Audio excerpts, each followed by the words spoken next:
Give me fuel, give me fire, give me that which I desire.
Give me fuel, give me fire, give me that which I desire.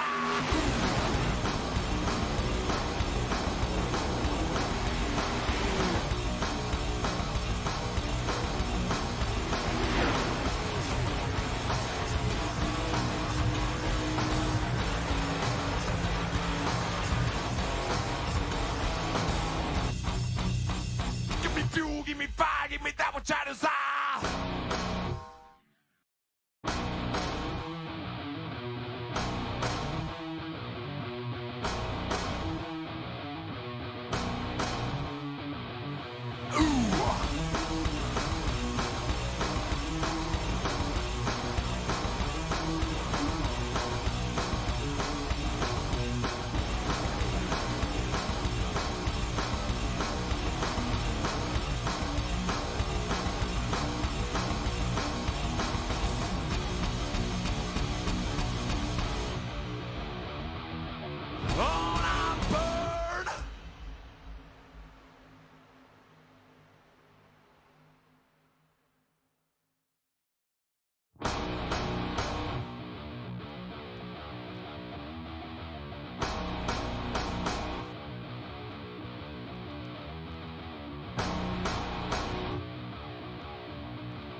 Give me fuel, give me fire, give me that which I desire.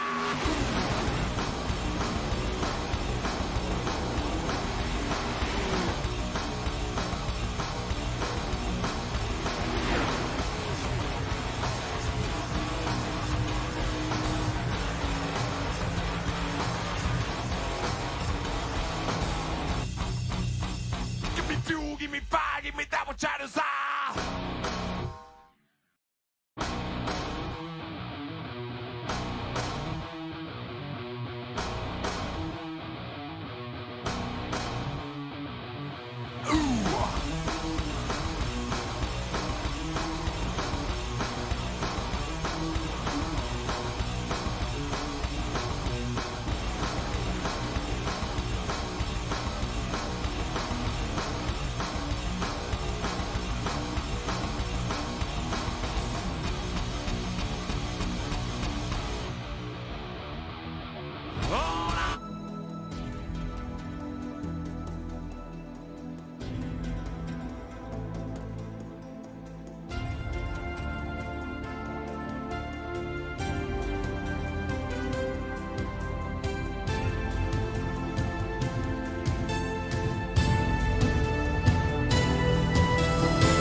All right, everybody, welcome to HTL's iRacing League race tonight at Talladega Motor Speedway. We are joined in the booth tonight by Zach Meredith. Zach, you got a copy, buddy?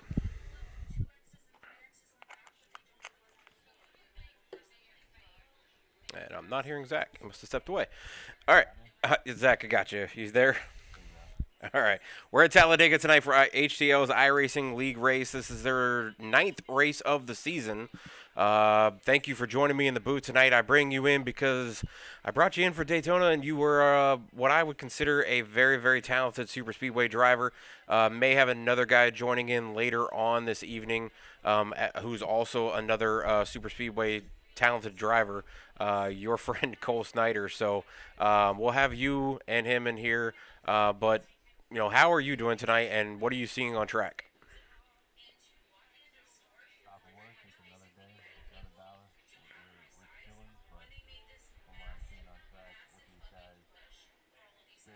Impatient. They don't want to ride around. They don't want to be in a group. They definitely just want to take the run and just go as is.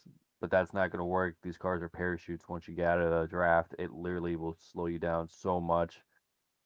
Wrong moves at the wrong time can lead to disaster. And I would hate to see these guys do exactly what they did at Daytona early in the race and take out a lot of cars early.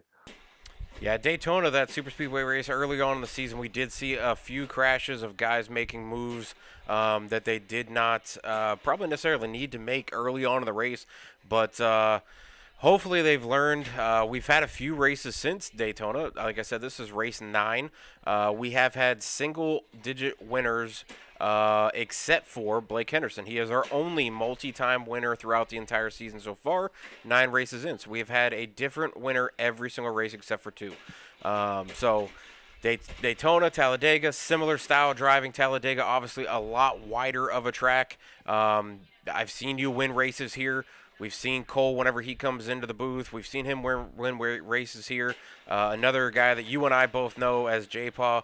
Also, I tried to get him to come in here, but he's unfortunately moving, or fortunately, he's moving and enjoying his move and getting all that stuff done. So I don't know if he'll be able to join us tonight or not. He said he might be able to join in before the end of the race. So I consider him to be a super speedway guru, but at the same time, you've beat J-Paw, so is Cole. So bringing you in tonight, I think, is a great addition for super speedways. You've got a lot of expertise. You can, be that inside the mind driver in the booth here and really give the details to the fans and viewers out there. So Talladega, what is your strategy?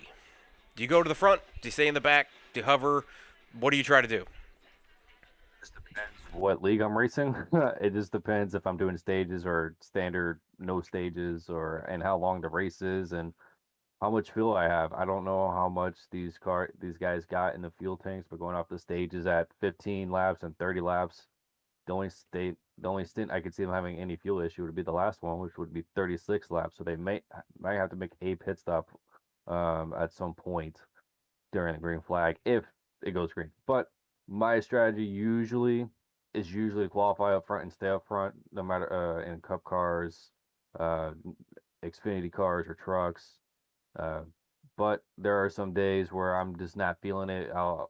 In practice, if I see people going crazy, making moves they shouldn't be. I mean, I get it, it's practice, but there's just some things translate to the track, and some people love to do it. So, if they're going crazy, I just stay in the back, try to dodge all the wrecks. But for the most part, I usually try to qualify up front, stay up front, find my guys I want to be with, and we'll always cooperate. Go at high side, middle, low, doesn't matter where. Me and my boys always ride together. So it just depends where they are, and if I can find them early, we'll stay together. And if it takes me longer to find them, then it takes me longer to find them, and we'll go from there. Well, going into tonight's race, the standings are updated. Blake Henderson out front by a few points here. 2 wins this season, sitting at 424 points as the top seed right now into the playoffs. Matt Smith in that 29 machine sitting 376 points. Wes Fuller, who did miss a race, is sitting at 356 points. Matt Boone in that 83 up to 352 points, sitting 4th. Dylan McDonald, who missed a race as well, sitting there at 330 points. In 5th place, Angel Santiago has jumped from 10th to 6th. He's sitting at 327. Alfred Denny up to 322 points, sitting 7th. Gary Donaldson, after a good race last week at Sonoma, up to 8th in the point standings here at 308. Marcus Chafin, who I just saw in the chat. Thank you for Marcus for coming up into the chat. Thank you, Big Red, for coming up in there as well. And Andy, the Unabomber there in the chat. Yeah, Marcus up to 9th. Corey Kobe up to 10th. Alistair Kirk, winner at Sonoma by a whole landslide. I think he was up to about 50 seconds lead at Sonoma. But he is a road course driver. He said tonight this is not his style of driving. He does not like super speedway driving. So Alistair up to 11th in points. 12th, our final push into the playoff spots. 12 is the final cutoff spot. Nathan Estep sitting at 301 points right now.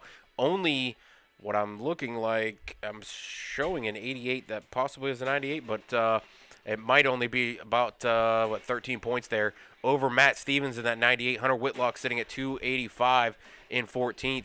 There's several other drivers down this list who've missed races that are not in the top 14, but they are still in the hunt. It's not over. Race details for tonight's race.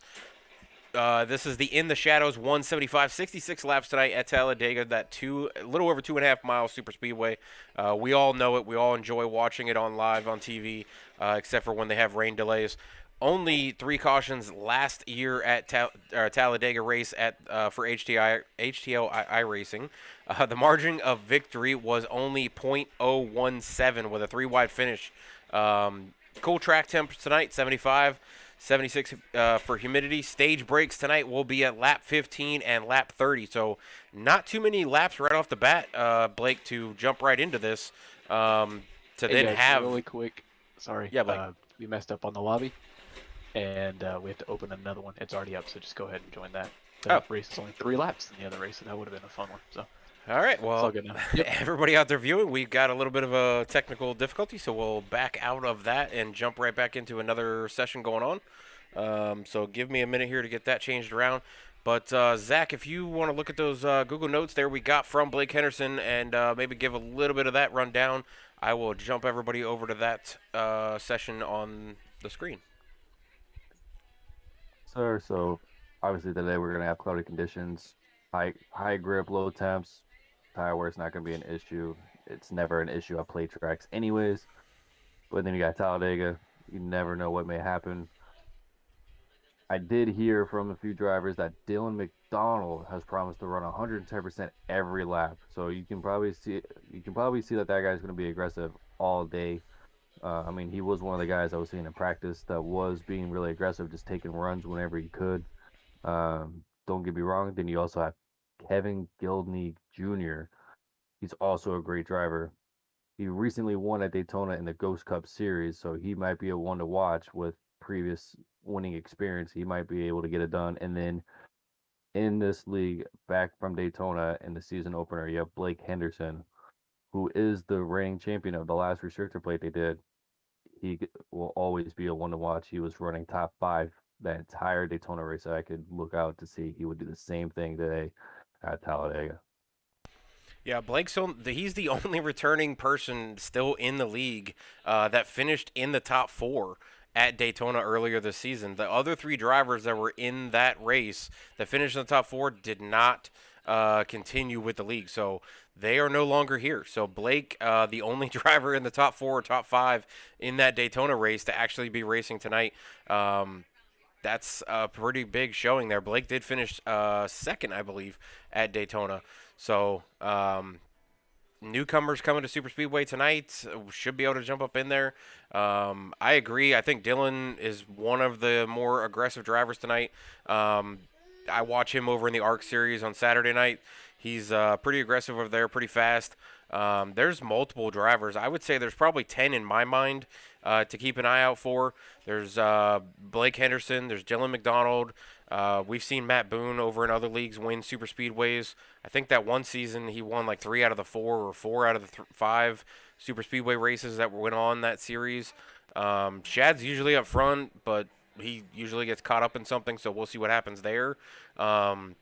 Marcus Chafin was up there. Wes Fuller led a lot of laps at Daytona, but got wrecked out. Angel Santiago's usually really aggressive. I mean, there's so many different drivers that could be the one. I mean, Matt Smith, he's sitting there in the top 5 in points.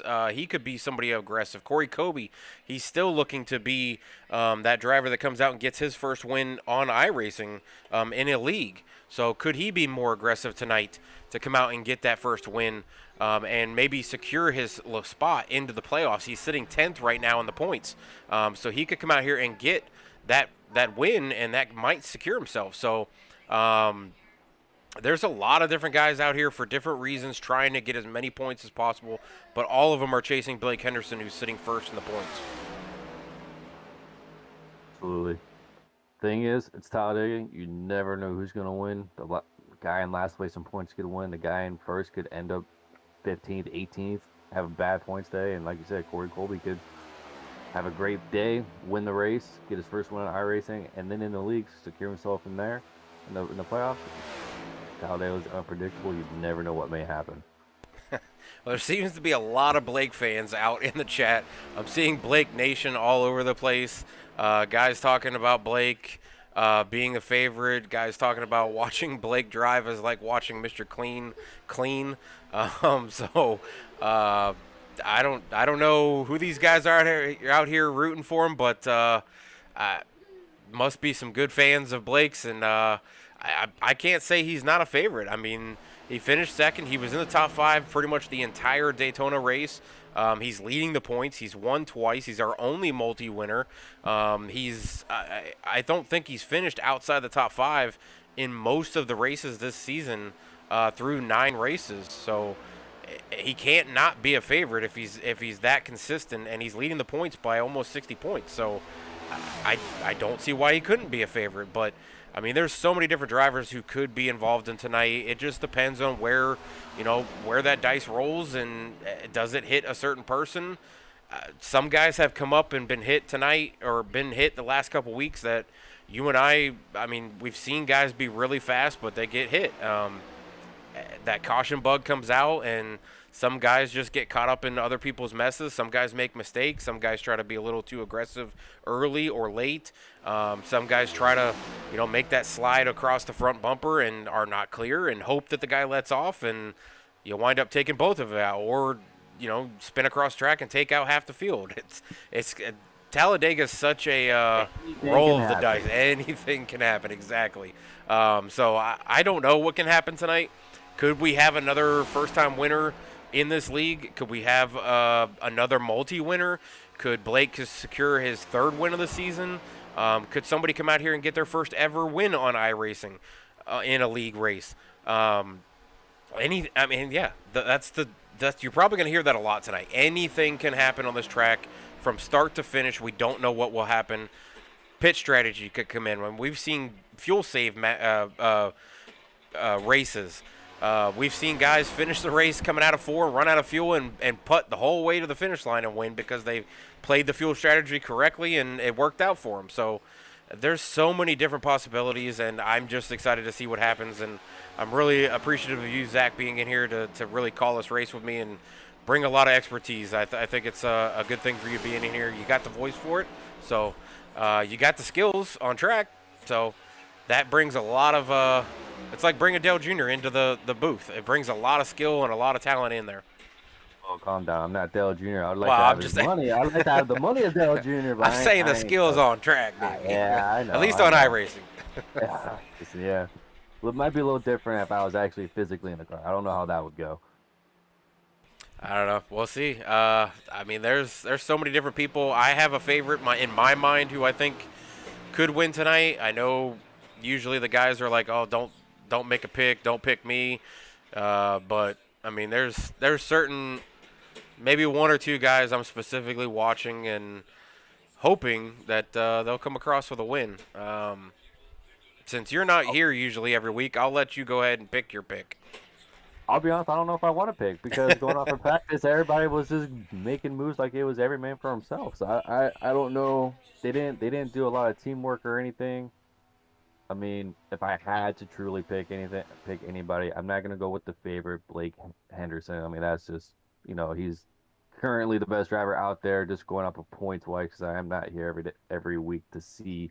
I'm just going off of results. But just going off of my personal experience, I mean, Corey Colby could be one. Shad could be one. He's always aggressive and always up front. Boone could be one. I mean, there's so many people that can just win. I don't have a clear favorite, but if I had to pick, it'd probably be your brother. So hopefully, Shad, I didn't jinx you, but I mean, don't you know how wreck they yourself, always don't say hurt broadcast nobody. curse. So Yeah. So if you hear me, don't wreck yourself, don't turn nobody. Just do what you need to do, brother. Shad was fast at Daytona. He got caught up in a couple different instances. Yeah, he got clipped in So the right rear. yeah, I remember that. That was completely unfortunate. Like that's what I'm talking about. You just have to be in the right place at the right time. But it's all luck. it's You crazy. could be spun from the front. You could be spun from 10th. You could be spun from 20th. Yep, It I've can been happen through. everywhere.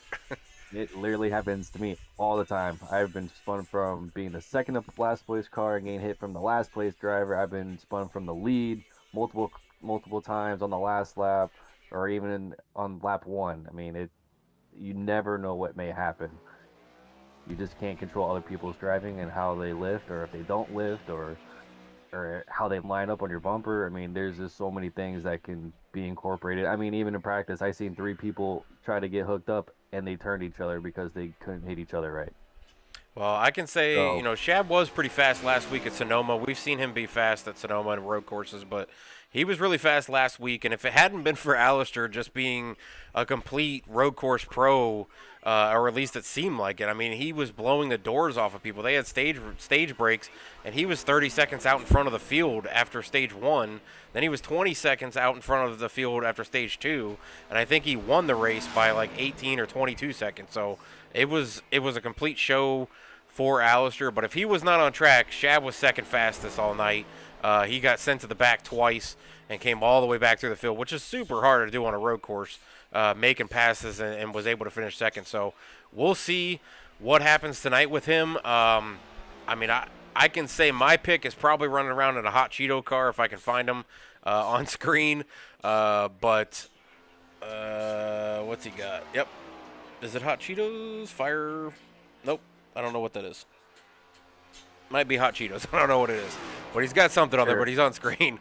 I'm pretty sure Corey Colby has the Cheetos, right? Yeah, that's who I'm looking for. Corey Kobe, I just, I got Cheetos. as much as I'd love to pick Matt Boone because I'd love to see him win tonight, but Corey, I've just known him, just as long as Boone, just as long as you and a few others from, console days. But this dude's been working so hard to get that iRacing first win in the league. I thought Indianapolis was going to be his race, but the conditions of the track and everything, it wasn't even close for him. And then there was a couple other drivers that were just smoking the field. Alistair was another one for Indianapolis that was just hands down faster, but he wrecked himself out of the race, so that didn't help him too much. But I'd love to see Corey Kobe get his first win. And another fact, I'd love to be the guy to call his first win, just to put an exclamation point on that for him. But I know it's going to happen at some point for him. I just would love to see it come sooner than later. I respect him a lot. He's a two-time champion over on the console side from our N&R days, being in trucks. Two straight trucks championships. So I'd love to just see him come over here and get a win finally and get that monkey off his back. And you know as well as most people do, once you get that first race under your belt, it seems like it just takes a weight off of you and you can really, not stress yourself out about getting that first win, and the wins start, piling in after that point. It's such a relief when you get that first win because you're just like, finally, I did it, and then it gives you so much confidence that you can just do anything at any track. I mean, we all know I'm not the greatest road course racer, but if I go and win at Talladega or Texas or Las Vegas, and the next race is a road course, it literally gives me hope of like hell yeah, I can go out there and do it. Why not? Who's going to tell me no? Who's going to stop me? But, obviously that didn't happen because I'm not the best road course racer. I had the confidence from that win. So you never know what he's possibly thinking. Currently right now he's last on the speed chart. Now he just bumped up to 9th in qualifying. So we'll see if he stays there or not. For Corey Colby. Yeah, I would say tonight's race, though, we got to watch for a lot of teamwork. I'm hearing about a lot of alliances. And they have manufacturers designated for specific teams. So if you're on, Kobe Boone Racing, you're a Ford. If you're on Deep Racing, you're a Ford. If you're on 1776, you're another manufacturer. If you're on Tribe and Tombstone, you're on a specific manufacturer. So I've heard some manufacturers putting in alliances tonight. I've heard other teams that are not the same manufacturer, but they're still aligning tonight. So Tombstone Tribe is probably one that I will definitely pay attention to for tonight with Henderson and Chafin. Those guys in those two groups being together, they're going to be a pretty good handful. I think there's about 9 of them between those two teams. So that's a good amount of drivers in tonight's race that could link up and really put a tag team kind of vibe against the rest of the field. Blake told me earlier today that he feels like the whole roster with the teams might be split in two. So you might have 2 or 3 teams that are aligned together, and then another two or three teams that might be aligned together. So we could see a whole field tonight of the top line might be 3 teams aligned together in that group, and the bottom line might be 3 teams aligned on that bottom line. So there's all kinds of different ways. But you know as well as I do, when it comes to that last lap, there are no teammates, there are no teams, there's no alliances, no nothing. You're either pushing the guy in front of you or you're trying to make that pass and trying to think of when you can get out around him. It's all going to be fun. Looks like qualifying should be wrapping up here, so let's throw in the national anthem real quick and give that big salute to the red, white, and blue, all the people out there, men, women of the military, first responders, doctors, nurses, all that. People that like to run towards danger and help us. Big salute to you guys. We'll be right back to do this big salute.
All right, and back on track. As the screen says, this is Talladega tonight for HTL iRacing League. 9th race of the season. We're about halfway through here before we get through the playoffs, or into the playoffs.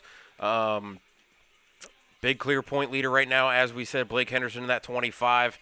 We'll see what he can do tonight. Should be pretty interesting show.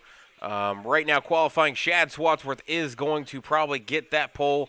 I think there's only one guy out on track right now trying to get that, and that's Dylan McDonald. So we'll see where he comes out on here. And there might be actually a couple more that just joined that might be able to put down a qualifying lap before the qualifying timer runs out in about 1:50. But should be a really fun race tonight. Hoping for a clean race, but it is Talladega. So as we have said multiple times, and you're going to hear it through the night, anything can happen.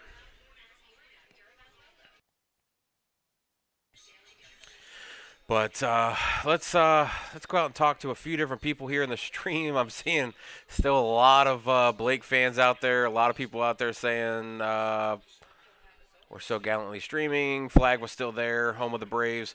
Definitely. I have to give a big salute myself with my dad being in the military, my grandfather being in the military, so many family members being in the military. So a lot of family members that are nurses, doctors, maybe not doctors because we're not that smart in my family, but There might be a couple distant cousins that might be doctors, but yeah, I always got to give that big salute to the red, white, and blue. See if we can find anybody here. We'll go. I see a lot of people out there. Big Red out there saying grab Blake. Sure. I'll grab him real quick and give you a big salute to Blake so we can hear him.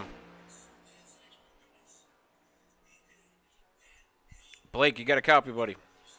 I got a copy. All right. I got a lot of people out here in the booth, in the chat, screaming for you to come up to the booth real quick. I guess they really want to hear you talk before this race gets started. Qualified, it looks like 7th right now, but it looks like maybe a couple more. You got a couple more people that are still coming around for qualifying. So hopefully you can stay at that number 7 spot. What is your feeling going into tonight's race at Talladega? I feel great. I love this place. I love this plate package. I feel really good. I feel really confident in my pushing abilities. I know a lot of people are kind of scared to push, but that is the way to go here. So I'm just going to push the guy in front of me as hard as I can and as much as they're willing to allow it. Definitely understand that. Definitely agree with that. I think that can really put on a show with the pushing and the teaming up. Zach, got any questions for the 25 of Blake Henderson? I got 2 questions for you, my man. One, in practice, were you experiencing any overheating for how long you were tucked up underneath somebody? And then 2, what is your fuel looking like in those cars? Because I know it's a limited fuel package, so do you think you're going to have to make a pit stop at least in the 3rd stage with it being 37 laps? If you're straight up pushing, not a bump draft, your engine will run hot, like fairly quickly. I'm talking like 2 laps, maybe 3. Fuel, I have no idea. I think we're running like 26 laps of fuel, but you'll never know until you get there. Fair enough. But yeah, looking forward to a great show here at Talladega. Just gonna try to push my teammates as far as they can go and hope they don't spin off my nose. All right, well, Great. Blake, appreciate you coming up in the booth. Appreciate, I'm sure your fans out here that are screaming in the chat really appreciate hearing your voice and your strategy for tonight's race, and I'm sure they're going to be cheering you on to see where you can finish here. Quick stages, though, in lap 15 and lap 30, so try to get through these and try to avoid the big one if you can, and hopefully we'll be talking to you at the end of the night. We may pull you during the race if we happen to have a caution or anything like that, anything entertaining or exciting going on. We might pull you back up in here, but I'll send you back to Tombstone Racing, and good luck tonight. Thank you, Spots. All right, so gridding is up, and you were right. Your pick, Zach, if you had to make a pick, like you said, is going to qualify first. Shad Swatsworth in that 88 going to sit on the pole tonight. John Gunkun sitting second in that 53. Alfred Denny in the 21 going to be third.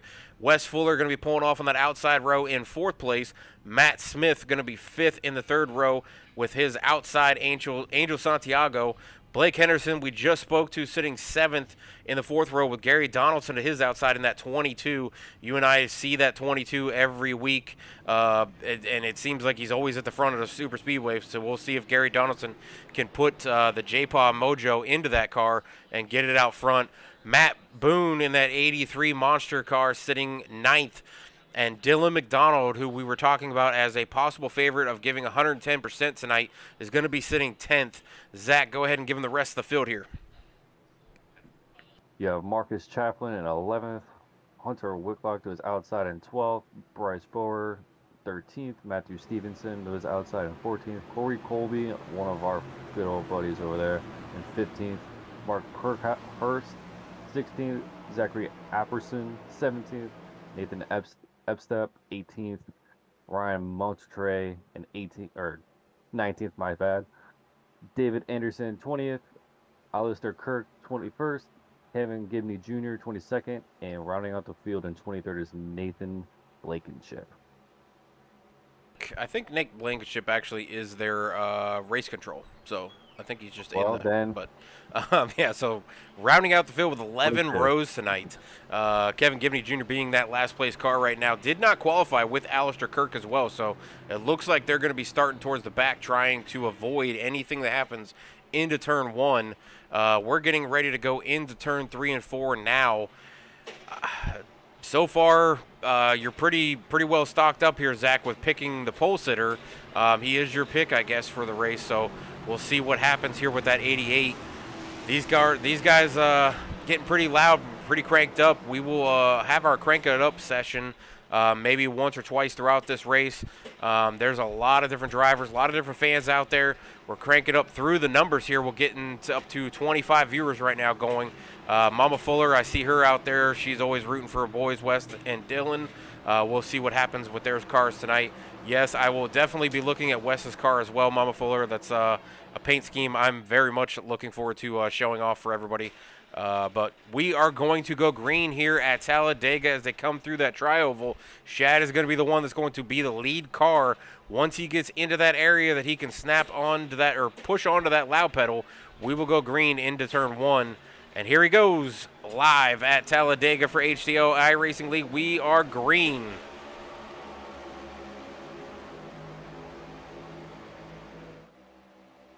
Zach, these guys are getting through the gears. These next-gen cars, you got to use those paddle shifting to get through here. I'm not a big fan of the paddle shifting myself, but it seems to be working. I love paddle shifting. It's definitely a lot easier to. See, I'm a stick shift guy. But look at that. Like I said, they were going 3 wide. I told you from practice and the qualifying that they did not want to play safe, that they all wanted to make aggressive moves, and look, they're already 3 wide for second and third. I'm kind of surprised they're already going 3 wide. I'm surprised we don't hear anybody on the chatter, on the race chatter, saying, whoa, whoa, whoa, too early. But they're going for it. You just have to be careful not to start side drafting as much, because if they do that, that top 5 right there is literally going to break away.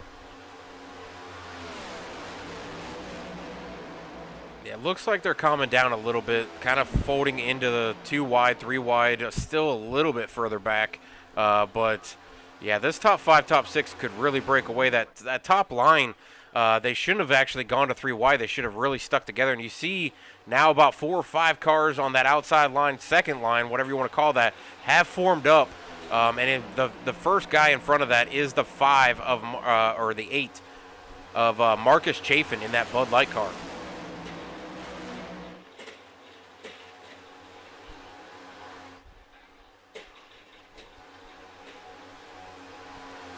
Now, with the stages being so short, do you ride it out for 5 laps, or do you just go all out and try to get to the front as fast as possible? Because I maybe that's the reason why they want to be so aggressive, especially with the stages only being 15 laps. There's no pits or anything that you have to do in both segments, so why not just go all out? And these guys do have one faster car, so they could afford to lose it, but if you lose it early, it won't be fun trying to race the rest of the way being so anxious. Yeah, I mean, other than Shad and maybe Alfred Denny sitting second, I really wouldn't be worried about the stages. I'd just stay right where I'm at and keep on driving towards that finish line for the stage break. But these rest of these guys are really looking for those points. They need those stage points. They really need to work their way up through the points. There's a lot of guys that are outside that top 12 for the playoffs that are really counting on these stage points. And Blake has really built his points lead because he's normally always towards the front at the stage break. So he's collecting, a pretty good amount of stage points throughout the season, and then he's always finishing towards the front as well with his also 2 wins. But, I mean, that's how he's built his lead, is by always trying to be towards the front at these stage breaks. And it really counts, and it really adds up, and that's why he's got a 60-point lead going 9 races into the season. But there's a bunch of guys who really have started to try to work on that strategy of really focusing on the stage breaks and not so much the finishing result. Maybe still try to stay in that top 10, but, not have to go for the win. Your stage points are what really matters in this style of points for the standings. Absolutely, and as you see, the outside line finally got a good run. Now they're side by side, 2 by 2 by 10 rows deep.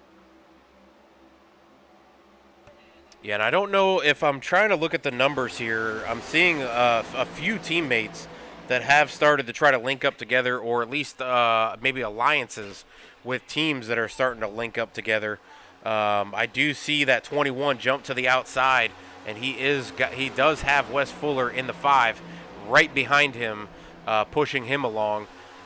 I don't think they're teammates, though. But I'm trying to find. Dylan McDonald's right there also with Marcus Chafin and Wes Fuller. Those two know each other very well, but they are not teammates. So I'm interested to see if Corey Boone or Kobe Boone Racing did reach out to 17.6 Motorsports with Dylan McDonald in that group, because Wes Fuller is on Kobe Boone Racing instead of 77 or 1776 Racing. And Dylan and Wes race together a lot. They are teammates in a lot of different leagues. So I'd be surprised to not find out that they didn't reach out to 1776 to try to create an alliance, because the rest of these teams have all aligned each other. Those two teams plus one other team, I think it's Newfound Glory team, had not aligned themselves with any other team. So I would be kind of surprised if those two didn't link up, especially with Wes and Dylan being so close to each other. I would really expect those teams to line up. And actually, there you go. We got 3 by 3. There's the 3 right there. Wes Fuller, Dylan McDonald, and Matt Boone. There's the 2 teams I was talking about with Kobe Boone and 1776 Motorsports. Oh, and Wes bails on him and goes down to the bottom. Can Dylan clear as well? Dylan gonna stay in that second lane. Gonna get the run off the top. Watch him get this extremely good run off the top and drop to the bottom. I will say, look at Chad. He literally just went from first to 10th, and all it took was people to get lined up. That's how fast things can change around here. All it took was one As full the lap. leader in these cars, I've really noticed that if you're the leader, you don't want to be to the floor. You want to stay tucked up or stay with the guy behind you, almost drag the brake. It's the only thing that keeps that guy right on your back bumper, because of the bubble on these cars. It doesn't feel like you can really get to the back bumper and push as hard as you could in some of the other series when we had the older cars. And you just have to, the guy pushing just has to burst that bubble, because if not, you're just gonna be about a foot to 3 feet behind him. But if you can tuck out a little bit and get some air to it, you will suck up to him and you will literally be on him. But you don't want to overdo it, just like how Blake said in the pre-race. It only takes 2 to 3 laps to cook these things, so you have to be very cautious in how you do it. Yeah, we're 8 laps into this thing. As they come around turn 3 and 4, we're going to be coming to lap 9, 6 laps before the end of stage 1, and Matt Boone has moved to the front with Dylan McDonald pushing him.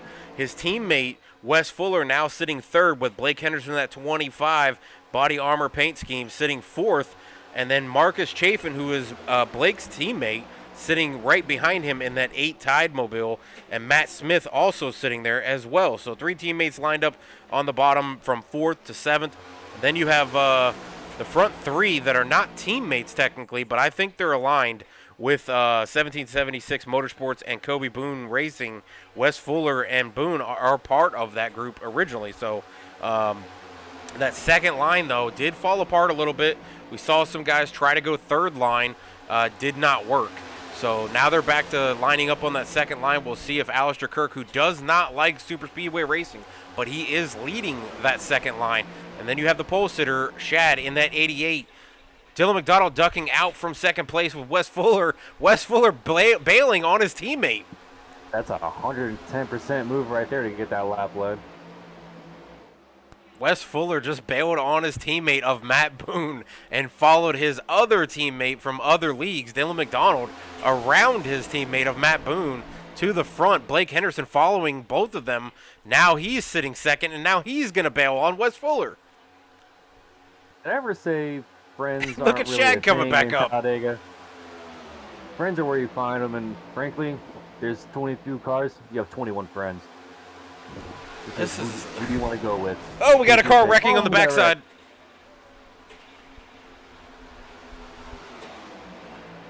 We're going to have to go back and take a look at that. I'm pretty sure I saw the one car, Bryce Boyer, going through there. Or Borer. I don't know how to say his name. Blake told me right before the race, and I forgot how he said it. But Bryce, it looks like he went into the wall. We might have to pull Bryce up here and see what happened. But let me go and try to find this real quick, and we'll see exactly what we can tell from the cameras of what happened.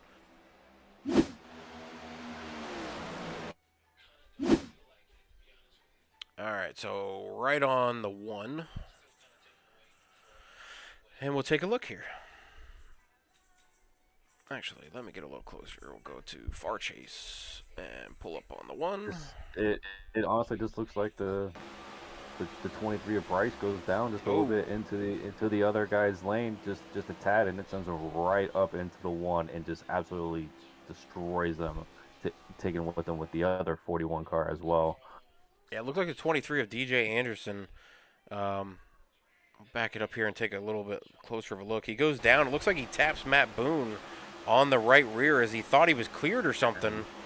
Boone came up a little bit as well, and it just threw that 23 right up into the outside line, which pinched the one right into the wall. So those guys are for sure going to have to use a fast repair, Zach. Oh yeah, for sure. I'm honestly more shocked that there wasn't more than just 3 cars in that. To be honest with you, that got serious damage. See if we can find Bryce in that one car real quick and get him pulled up in here and see what his perspective on that was. Bryce, you got a copy, buddy. This is Swats and Zach up in the booth. Yeah, I got you. All right, Bryce. Unfortunately, you were just involved in that caution. What did you see out the front windshield from your perspective? I saw the wall. Obviously, you saw the wall. We saw you get pinched there. Did you have a feeling or anything, or did you see anything with that 23? I was a little nervous. I mean, I saw the driving before we got into that corner in the previous corner, and it was just I don't want to. I couldn't see what was going on below me. Maybe something happened below him. All I can tell you is I was a little nervous running out there on his outside, just the way he was running the previous corner. And next thing I know, I'm in the wall. So I don't know. Well, unfortunately, yeah, it was a little bit of aggressiveness there, but coming to the end of the stage break, I think that's what was pushing everybody to try to get as many positions as they could for those stage points. But you got that fast repair. I'm assuming you're going to have to use it because it looked like you had a good amount of damage there. Is that right? Yeah, we used it. So, All right. I mean, yeah, I get that aggressive racing towards the end of the stage. So, I mean, 3 wide, I had to take it. Yeah, well, I don't think you caused it, but you were definitely involved in it, unfortunately. So we'll see if we can get you back up here through the field. You don't have that fast repair anymore, as you just reported. So are you going to be a little bit more cautious, or are you just going to throw caution to the wind and say, whatever happens, happens? Yes. Just yes. Greatest answer. Yeah. Well, thank you for that. I'll send you back down to Tombstone Racing, I think is where you were at. And we'll see if you can get you back up here into the top 3 and see you at the end of the night. Cool. Thank you, guys. All right, Zach. So you heard him there. Didn't really give us a whole lot on that of being cautious or not being cautious. But, I mean, what's your usual perspective on when we lose that fast repair? Do you go a little bit more cautious with it only being 12 laps into the race or 13 laps into the race? Or do you just say, whatever happens, happens. I want to be out front? Oh, here, I got the perfect answer for you, and Bryce said it.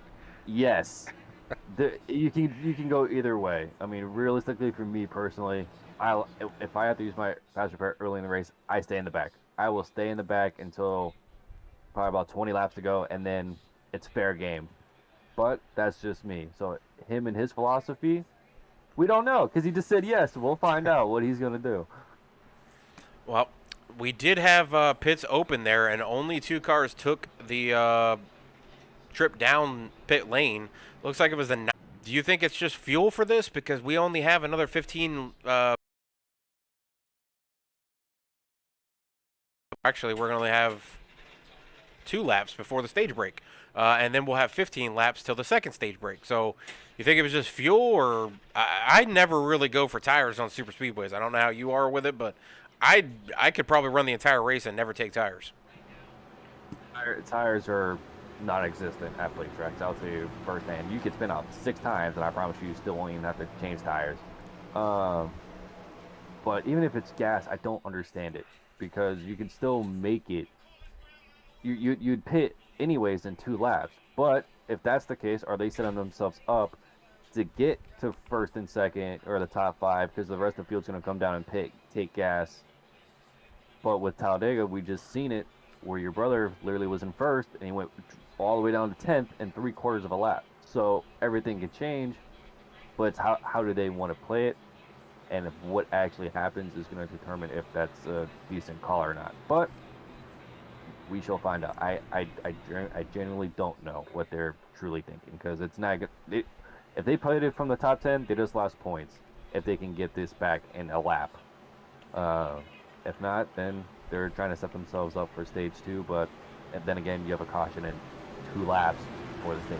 So I personally just don't see it.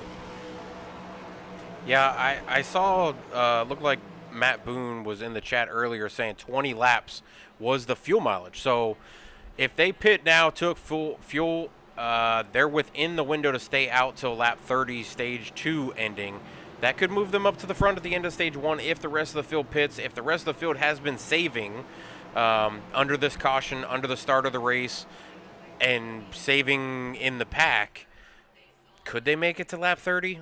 10 laps seems like an awful lot. Even if you saved under the start of the race, you saved under the caution, you saved under stage 1. Could you make it to end of stage 2, Zach? I don't think so.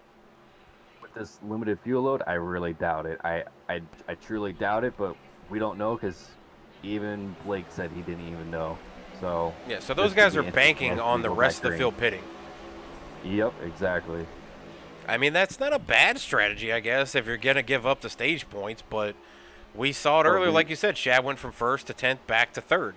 So could these guys in this lap and a half before the next stage is thrown, or the end of the stage 1 is thrown, could they come up a few positions with that fuel? I don't know. This bottom line because that outside line is not moving at all. True. It took a lap or two for that outside line to get set up, but we do see Shad and West teaming up. Just went from 8th to 1st on the bottom side. Is that a Dale Jr. reference right there? Or a Dale Earnhardt Sr. reference? It definitely could be. As soon as I say that, they got to run on the high side. Now they're 3 wide. Now they're side by side with Shad for the lead. And they're just going to blow right past him. Shad's trying to come down in front of Blake. He does. That's a bold block. That was especially with these cars. We're on lap 15 now. I don't know when they're going to throw the caution. If they throw it now, you know, Shad would be 3rd or 4th. Okay, so big wreck. So that's going to end stage 1, I think, right there. We'll take a look back at this wreck, but I think that is going to be the end of stage 1. If that's the case, I think Shad was probably 2nd or 3rd when they came across the line right there. So not a bad move, I guess. It was a pretty bold move to clear the 25's nose. And I don't know if Blake maybe let him in because it looked like Blake had some speed coming, and Shad just paper-thinned his way right in front of Blake. Yeah, that's definitely a bold move. I'm just glad that the Fords have more of a flat bumper than a Chevy. Cause I guarantee if it was a Chevy, he probably would have got turned. We do hear sometimes that those Fords are better at pushing. And I know a lot of people say, oh, you know, the front bumpers are all the same. It's just the design of the car when you put the decal on and the wrap on or whatever. But I don't think so. I really look at those cars and see that point on the Chevys. And then the Toyotas, they're just weird to push with anyways. But the Fords, they just seem to have that big flat front end. I will say, going back and looking at this wreck that led us to that stage end, it was by our man Boone. He tried making it 3, almost 4 wide up top, and he just gets into the I can't tell what car that is because of the damage that it already has, but he gets into the right rear and just sends him up the wall, and that one car that was literally just in that first wreck just got nailed in that one, and he's probably done for the race. But our good friend Bryce barely made it. He made it past the wreck. Looking at this one, I don't know who that was. He just tagged, but it looks like, who is that? That's Kevin Gibney Jr. in the 31. But if you're watching the replay, you see Boone coming up, and then it looks like Gibney actually floats into that high line. And there's no room for Boone. Yeah, there's no room for Boone to even go around. But at that point, I don't know if he could have stopped. So you're along for the ride. If someone's already up there and you're already up against the wall, there's nothing you can do unless you slam on the brakes. But then you risk getting ran over because it's Talladega. You're doing 195. True. So that's going to be the end of stage 1. Trying to figure out who won that stage because it was so close at the line. It looks like Mark Parkhorse is going to be the one that stays out, though, with DJ Anderson, who did get involved in that first incident with the one car that you were referencing there. They're all going to stay out. So the rest of the field looks like they all did come down pit road. Going to have a lot of takers on that one. We'll see. Let me grab. I don't know who won that stage, but I know Blake was up front, so I have it paused at the moment of caution, and your stage winner would be Alfred Denny in the 21. all right. Alfred Denny, you got a copy. You got me? Yeah, Alfred, can you hear us, bud? Yep, I got you. All right, moving up pretty fast in that field there. Sitting, looks like going to be third on this restart. From what we can tell, if we're reading this right, based on the caution light, you were leading the field at the end of stage 1 for that win of stage 1. I don't know if they came across the race chatter saying actually who was winning at that point, but from our point of view, on the replay, when the lights come on, you were out front. So just want to see what your perspective was, or if you agree or disagree with that. I would assume you would agree to get that win, but what do you got? Yeah, it definitely looked like I was out front when the caution came out. Me and John had a great run on the outside there, so I thank him for pushing me through there when we made that move. Made it a lot easier. Well, we'll see what you can do here for stage 2, but you're going to be starting third. It looks like the other two stayed out. I'm assuming you came down for tires and fuel? Yep, just to top off of some fuel. Not Gotcha. Really too worried about the tires here. So. Yeah. So going to make a run for stage 2 then. Question for you before we go back green. What Sure thing. what fuel data are you getting so we can tell our viewers what you guys may or may not do in stage 3 and stage 2? Looks like we can go about 26 to 28 laps on a full tank, so we should be good for stage 2. Stage 3, it might get a little interesting. Depends on how many cautions we have to. Oh. We saw earlier somebody said 20 laps, so that's a big difference. 20 to 26 is a pretty good difference. Could depend if you're in the draft too, I suppose. Gotcha. All right, well, I'll send you back down here. You were in Tombstone Racing, right? Or is it Deep Racing? Deep racing. Deep Racing. All right. Well, we'll see if you can hang on to that third position and maybe make up a few more positions by the end of stage 2, and we'll see if you win that stage 2 since from what we can tell you won stage 1, but we'll see what the points people say at the end of the night. Sounds good. All right, and I'm getting a lot of requests, obviously, for Blake to come back up after that block across his nose. Blake, you got a copy. I got a copy. All right, but I got a lot of people in this chat screaming for you to come up here to find out how you're feeling about that 88 sliding across your nose to come to that finish line. I didn't appreciate it. That's all I'm going to say. I didn't lift, and if he does it again, I'm not going to lift. So you better not do that again. That was. I told you. It was a pretty in bold the- move. in the tri-oval, if he was on the backstretch, it would have been a different place. But the tri-oval's really bumpy here. But if he does that again, he's going to be facing the infield wall. So. Well, we could see that 88 and 25. You guys have been up front all night, both really fast. So we could see you two battling it out at the end of the night. I know you're not the driver to give that bump and run at the end of the night, but thinking any difference since you got 2 wins in your belt? I mean, if I got 2 wins, I'm gonna give it all I got. I mean, I'm in a position where I can take some chances, so I'm gonna take all the chances this track will give me. All right. Well, we'll see what happens the rest of the race and see if you can get a win here for stage 2. All right, thank you, Swats. Yep. All right, Zach, you heard him. He's got a little bit of a comfortable lead in the points with 2 wins. He's got about a 56-point lead in the point standings. So he can take a little bit more risk if he needs to, but it sounds like he would give a bump to go for his 3rd win. Yeah, when you got multiple wins, go for it. Why not? You're already the points there, and he has a 160-point lead over 10th, so why not go for it? Yeah, he's got a pretty big lead to go for 10th or 12th place. 12th place. So, but we're gonna start stage 2 here, 18 laps into the race, and that 32 machine is gonna get on the loud pedal and go through the start-finish line.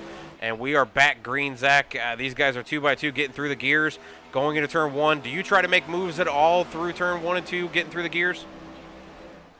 It just depends if I have a run or not. If I have a run like the outside lane looks like they do, I usually do. But if it's the inside where they stack up, I just stay in line. Because right now, as you can tell, that outside lane will always win on these restarts. in these cars. It just seems like they get better through the gears faster, and you don't have to check it for nobody because it's a longer distance. So, well, these guys are definitely moving through the field. You can see some of them fanning out. You see that outside line trying to build, and that's Shad Swadsworth moving up on the outside line to take over second place, basically, with fighting with DJ Anderson at the bottom. Not sure what happened to the 32 there. He got passed by the 29 and the 23 dropping down from him. Now Shad stuck in that middle spot. Third lane created. Alistair, who does not like super speedway racing, just created the third line and went right by Shad, dropping him all the way back to about 10th in the field. That was a big move, Zach, to go to the outside, 3 wide coming off of turn 4. especially with having no help either. But when you have so much draft, it just pulls you right along. You can just go right by somebody, just exactly like how he did. Yeah, that was a pretty bold move. Now Shad going up in the third lane, trying to create his own lane, but almost went right into the wall. Now somebody else diving up there. His teammate, the 5 of Wes Fuller, in that Maverick Top Gun paint scheme. I talked about it earlier. Let me go ahead and give big respect to Wes Fuller for throwing that on. One of my all-time favorite movies. It's not even close, really. But all-time favorite movie coming out, second version of it, coming out May 27th. So coming out this week, definitely going to wind up seeing it at some point. But let's take a look at this car.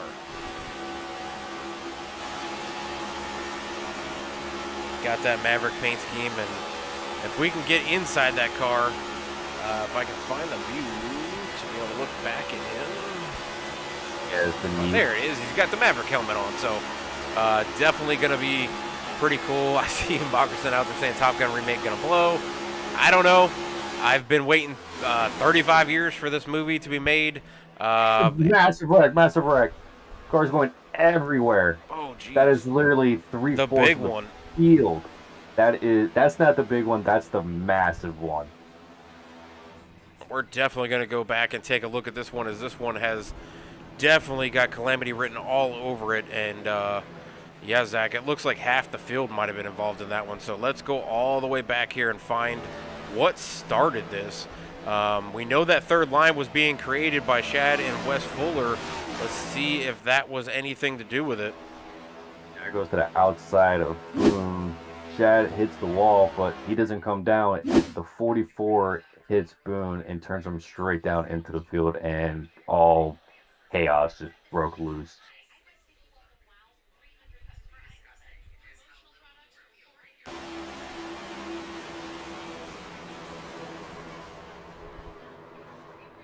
Yeah, so taking a slower look at this thing, it just nowhere to go for 90% of these guys. As soon as Boom was touched, it just snapped him right into the bottom, and I think he was trying to come up to the 88, and Shad just had a massive run, and it just shot him into the wall. And yeah, the 44 tags the 83 right in the left corner, and just sends him down to the field.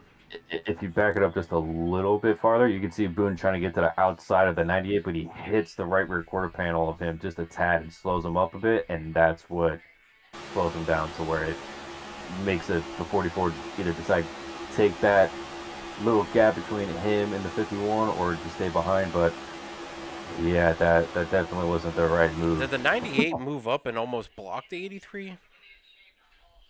I'm trying to figure out how he touched him.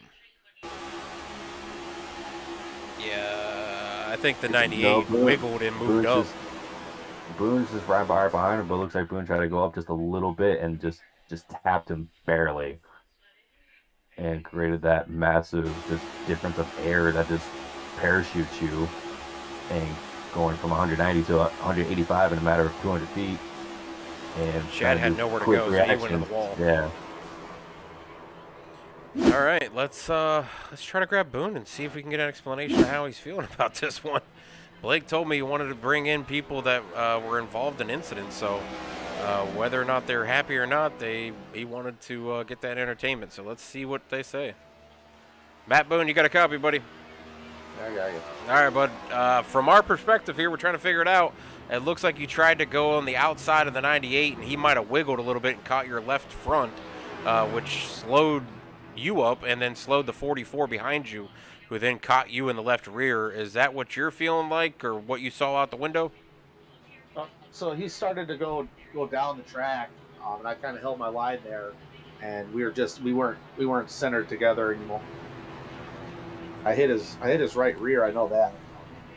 I was expecting Shad to see what was happening and maybe check up a little bit, but he kept her hammer down. Well, It was just it looked chaos like from that Shad had a point. massive run coming on that outside, but it definitely looked like when you touched the 98, it slowed that middle line up, and then the 98 bailed and went down to the bottom line. But yeah, it definitely. Did you have to use your fast repair in that first incident? It looked like you got tagged in the right rear in that first incident with a 23. Yeah, the most recent one with the 31, I had to use my fast repair with that one. So I got pretty much out of the race now. Gotcha. How much time are you sitting with, bud? About 35 minutes. Oh, yeah. Oh, no, 42 minutes. We have another seat in the booth. We have you have about 38 minutes left of the race. It looks like according to the timer, but it could be extended based on cautions. But yeah, that's not looking good. So hopefully the timer gets extended and you can get back in here, maybe get another lap or two in before the end of the race. But I don't think that's going to be likely. So this might be the end of your night. But you looked pretty fast out there. We're making some good moves, but get caught up in the massive one. Yeah, the wreck before this was the 31. My teammate threw a terrible block, 5 threw a terrible block on the 31. Checked him up, and then I had a run. I had nowhere else to go but to the outside. And then he just squeezed up on the outside and into the wall I went. So, and then this one here, it happens. What are you going to do? I've seen it before, so yeah. We say it all the time. Anything can happen at Talladega. You just hope to avoid it, and unfortunately tonight I think you were in all three of these cautions. So catch you next week, I guess. We're headed to 2 weeks. 2 weeks, yeah. Charlotte. Sorry, we're off next week for the Memorial Day. So yeah, we're packing up the hauler and we're gonna head to Charlotte. We'll have a fast car there again. All right. Well, hopefully you can stay in there and help your teammates maybe and do a little spotting for them or something. Get maybe a couple of them cleared before they make moves, and we'll see what happens here. But definitely looking for the 10 and the 5 and the 88 to finish strong for Kobe Boo Racing. Unfortunately, that 83 is going to be parked in pit lane for a while. Yes, sir.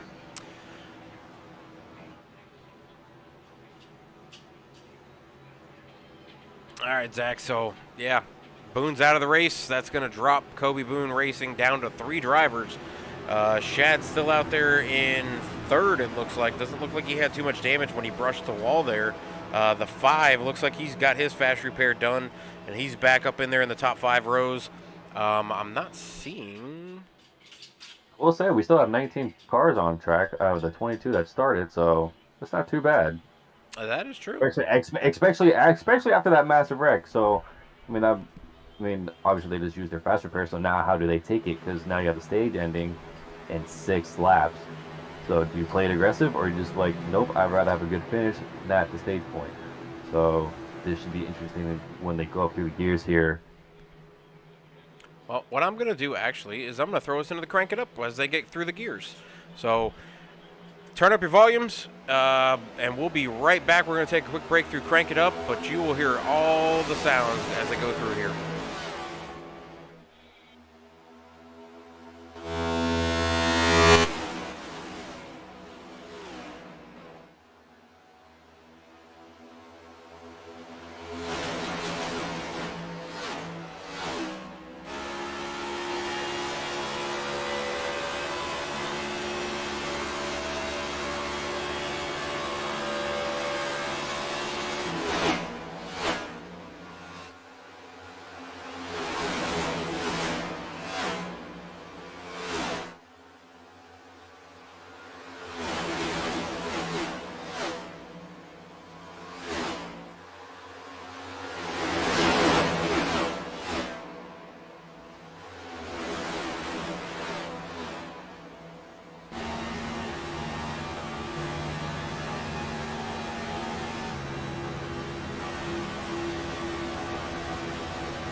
looks like they want to play nice and calm for right now, but they got 2 laps to go out in there and get these stage points. You can see these people starting with swats trying to jump to the outside and get it started. Yeah. This group has definitely single filed on that bottom line, but you see the guys back there. They were trying to create a second and third lane. Now they got the second lane building with Shad and Wes Fuller and Dylan McDonald all lined up on the outside line. They're going to try to build up through, and they are making up ground, side drafting as they go through here. They're coming up now. They're up to the side of that 25 of Blake Henderson. They could make up some more positions here if they can get going. We've got 1 or 2 more laps before they'll throw the next caution for end of stage 2. We're on lap 29 coming to 30, so this should be the flag should come out. They're throwing the caution at 30, so it's literally race to the line right now. As you can tell, they're shifted all over the place. Wide, almost 4 wide. Woof, and I think it's going to be Marcus Chafin. And somebody spun out right there. I think that was that Alistair that got stunned? Yep, spun right there at the end. That was hurt. He got spun from second by Blake. Ooh. But he still got second in the stage, so he still gets the points. So at least he still has that for him. That's kind of the downfall of the stage racing is guys get super aggressive coming to the line to get as many stage points as possible. And even though you went through the line and the stage is over, you could still get spun before you get to turn 1 and end your race. Alistair hopefully able to get that car back going and back around here, and hopefully doesn't have too much damage. We'll take a quick look at his car. He kept it off. He kept it off the wall. He keep it off the wall? Wow. Nice slide. Good thing Talladega has all that open area after the finish line. He needed every inch of it. He really did. He was about 10 feet from the wall. Yeah, let's go back and see who won the stage. It was Chaplin. Yeah, I think Marcus Chafin. I think he was at the front. I'm sorry. Yeah, it's chafing. He always tells me it's like in between your legs when you're chafing. Hunter Whitlock. That's one way to say it. Yeah. Looks like Alistair's going to be second there as they come across the line. And then it looks like maybe Blake squeaked out third, and I think that's Hunter Whitlock that's going to be on the outside that might have got fourth there as they came across. You can try to freeze it. Your brother barely got fifth over the 98 of Matthew Stevenson. Or Steven.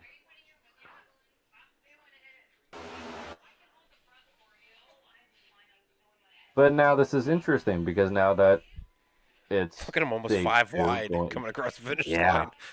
It's going to be interesting with stage 3 because everyone's going to come down and take tires, gas, whatever they need. But going off of what one of the drivers said earlier in our interviews, they said 26 to 28 laps, and then one said 20. I don't think I believe the 21, but I'll believe the 26 to 28 because that seems a little bit more normal. But it means you're gonna have to make one stop. So, are we gonna have a caution-free race for the rest of the race, or are we gonna have at least one caution and then it wipes out all strategies? Yeah, we've seen caution so far, so we'll see what happens here. But let's grab stage 2 winner Marcus Chafin in that 8 Tide machine. See what he's got to say. Marcus, you got a copy of this, Swats and Zach up in the booth. Hey man, how's it going? What's going on? You're stage 2 winner. Looks like you finished out stage 2 in that number 1 spot, avoided being turned, coming across the finish line. 5 wide at one point coming across the finish line there, but you're able to get that number 1 spot at the end of the stage. What are you feeling for stage 3, and is the aggressive driving something to be worried about as you guys go into this final stage? It's definitely heated up out here. There's a lot of real quick cutting off at the last second going on right now, like dirty blocks. I don't know if it's dirty blocks or more trying to catch a run, but there's a lot of that going on. It's just, man, it's been exciting. I'm just trying to replay the last 30 laps in my head. Everything's just been a blur. It's been coming at you so quick. Well, Zach, any questions for this Tide machine as he just won stage 2? Out there and win stage 3. How about that? It's not a question, it's a statement. That's the one that pays the bills, buddy. There you go. Well, Marcus, I don't remember. Do you have a win this season? I do not. I Well, do not have you a could win be another HTL first-time winner. period. So yeah, that's what I'm shooting for, man. Well, your teammate out there, Blake Henderson, has 2 wins. Trying to look at the rest of your field here. Matt Smith has a win. So you could be the 3rd in that group to have a win. It'd be nice to bring it back home to the boys, wouldn't it? Yeah, I'm sure they would appreciate you coming home with a trophy, and you could have a little bit of bragging rights now. Well, You've I been hope close you a guys couple are times, enjoying- though. Man, I'm telling you, I'm knocking on the door. It's gonna come sooner or later. Just a lot of bad luck that catches me at the wrong time. Maybe me avoiding that wreck earlier tonight was a sign of good luck. Knock on wood. Yeah, you better throw a lucky rabbit's foot or something out the window real quick. But That's right. we'll send you back down to Tombstone Motorsports. Good luck on the rest of the race. You're going to be rolling off here second on that outside line, I'm assuming. So good luck on the rest of the 3rd stage, and we'll see if we catch you at the end of the race. Appreciate you, brother. Yep. Let's go ahead and grab. I know he's probably going to be heated, but I'm going to grab Alistair since he got spun right there at the end. He's heated. He got 2nd. Alistair, you got a copy, buddy? Hi, mate. You okay? All right, bud. Trying to see if you got any heat going in that car with you after getting spun going across the finish line there to end stage 2. Looks like you're going to come out of the pits, though, with a decent position of 6th. Any any heat coming out of that car? Any smoke coming out of your ears?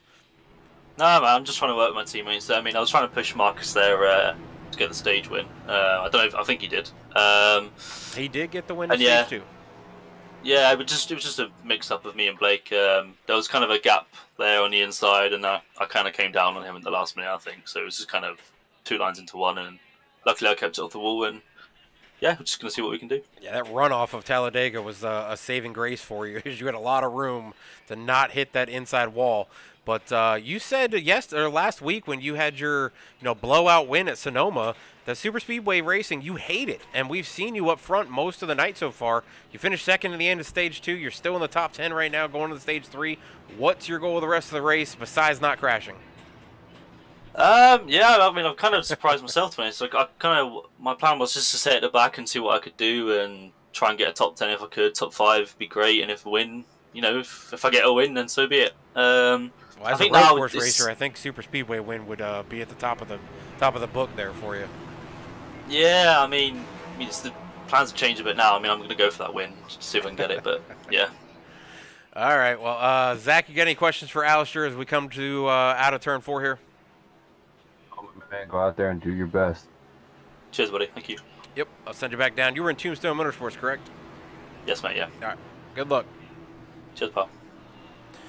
All right. So Alistair, we've heard him say he hates super speedway racing, but his theory going into this race was to stay out back, and we've seen him out front, Zach. So does that change in your mind? As soon as that green flag drops, does your strategy change, or is it every lap it changes, or is it as the race goes on, or how does your strategy usually work as we're coming to the green flag here and start this 3rd stage? A lot of guys up front that were not up front before. What is your strategy going into this 3rd stage, Zach, if you were in that driver's seat with these guys? Personally, I'm so happy he changed his idea of staying in the back because he really needed the stage points, especially with Colby being in the back. He just picked up a lot of stage points, and now he's probably ahead of Corey Colby in point standings. He's probably just leapfrogged him for 10th with that move, getting 2nd. So I love it. Now, as for the rest of the race, just try to survive. That's all I could say is just try to survive and try to be lucky. Yeah, a lot of luck definitely plays in this. Yeah, I'd be lucky than good any day at this track. Yeah, I wish my luck was a little better at some of these tracks. I feel like I have 0 luck. If anything, I got a curse put on me from somewhere. Every time I'm in a super speedway race, if I try to hang out in the back, I get run over from somebody behind me, or if I'm in the middle, I get run over from somebody, or I get turned from somebody making a move.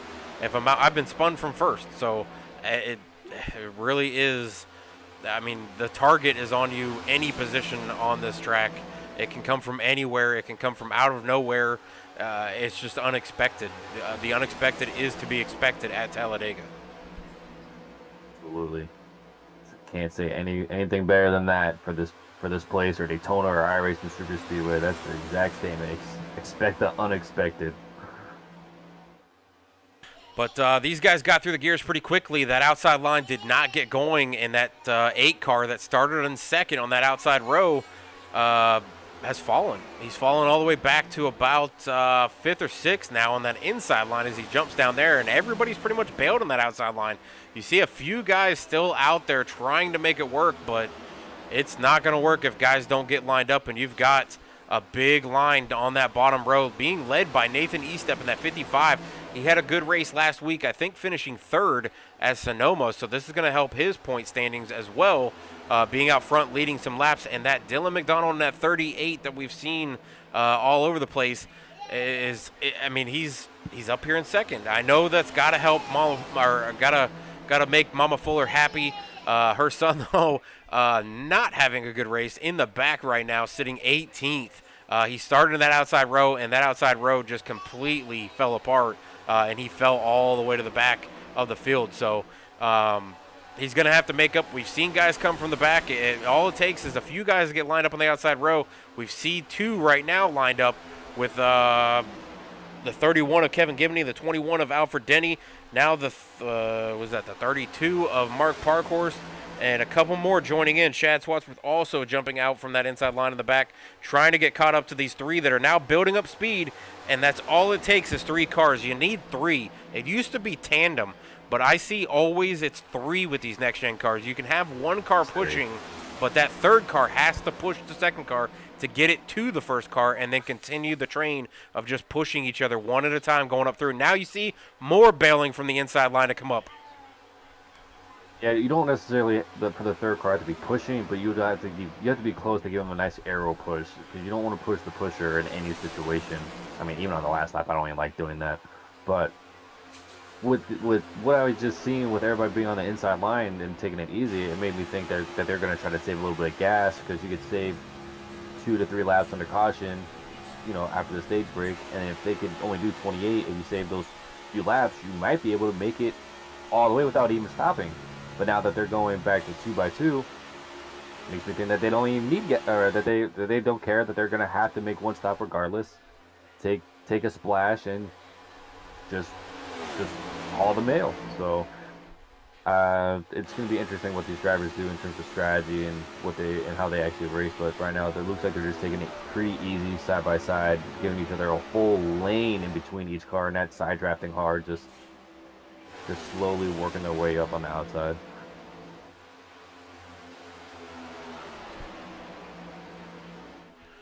And taking a look at some of these drivers and where they come from, Nathan Eastep out of Buffalo, racing for Deep Racing tonight. He's out front in that 55 machine. He's second. from Buffalo? Boo. He's from Buffalo? Yeah, he's from Buffalo, it looks like. So I like that guy. Yeah, I think I might change my pick just because of that. Well, Alfred Denny in that 21 machine on the outside row, leading that outside line, is from Milwaukee. So that 21 Ford looking strong from Milwaukee tonight. Kevin Gibney in that 31 machine out of Revere, Massachusetts, sitting here on the outside row, now pushing that 21 to the front. Outside line making some moves, getting a lot of guys lined up. There's about 7 of them. More guys bailing on the inside line. That outside line is where everybody's wanting to go. I see some chat out there saying Highline gets the girls, and that's where they're all going. John Goodcunt sitting there in that 53 machine out of Jackson, Mississippi.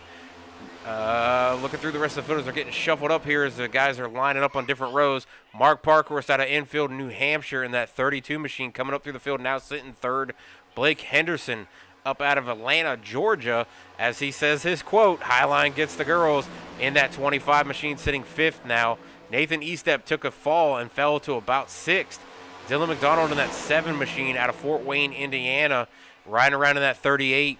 Shad Swadsworth out of Clearfield, PA in that Ford machine in the 88. He's now on that outside line, riding right behind Blake Henderson, who he cut off earlier.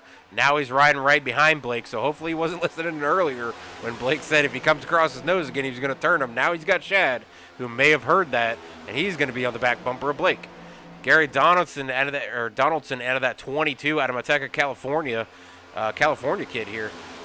He looks to be up in the top 10 as well, riding about 8th and 9th, depending on how they're switching. Alistair Kirk, though, in that 51. I don't know where he's from, but I know it's Europe. I think he's actually in Ireland or something. So The only If he's from Ireland, he's from non-U.S. the same island as me. I'm from England, so me and him got that in common at least. I don't know what the flag is. He's got. It looks like he's got Great Britain and Ireland as a flag on his emblem here for what I'm looking at. So I'm not sure where he's from, but it's definitely Europe. Matt Smith out of Dover, Pennsylvania. So another Pennsylvania boy. Ryan Moutre, not sure where he's from. Doesn't have it listed in SDK. Hunter Whitlock out of. I don't know how to say that one. Powhatan, Virginia. Marcus Chafin up out of Hawkinsville, Georgia. So probably good friends with Blake as well since they're both out of Georgia. Matt Stevens, not sure where he's at. Corey Kobe, I know he's out of Indiana. Not sure where. I know he's close to Indianapolis, though. Big Indianapolis fan. Angel Santiago back here in the back riding around, probably doing the strategy of let's just hang out and wait for the cars to get wrecked out. He's out of Orlando, Florida in that 90 machine. Wes Fuller, Mama Fuller out here rooting on her son out of Maryville, Missouri. I lived in Missouri for a while. I actually lived in Joplin until the F5 came through and destroyed the town. Then I moved out of there. DJ Anderson, don't know where he's from, but he's running around in a Toyota in that 23 machine. We've seen him be in an accident earlier. It looks like he's off here by himself. Might actually be... Nope, he's still in the lead lap. Right there. Zach Aberson back in the 41 Ford machine, about to go another lap down. He is 12 laps down currently, but the field is about to go put him a 13th lap down.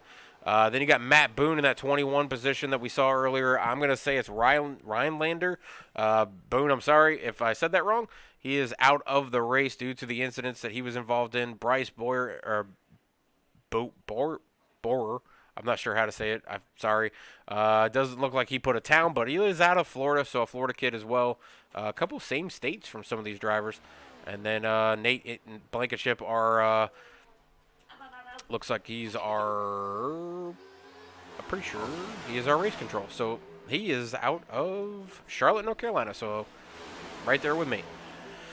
But back to the front here, John Goodkunst has slid up to the top position, now in the number 1 spot, driving around here, trying to lead this field around. We've got 23 to go. Zach, has your position changed? I know you said you were rooting for the guy now from Buffalo. Is that where you're going with it? Oh no, Shad's still my pick, but Okay. I just love the fact that guy was from Buffalo, so I could probably talk to him for hours if he loves football.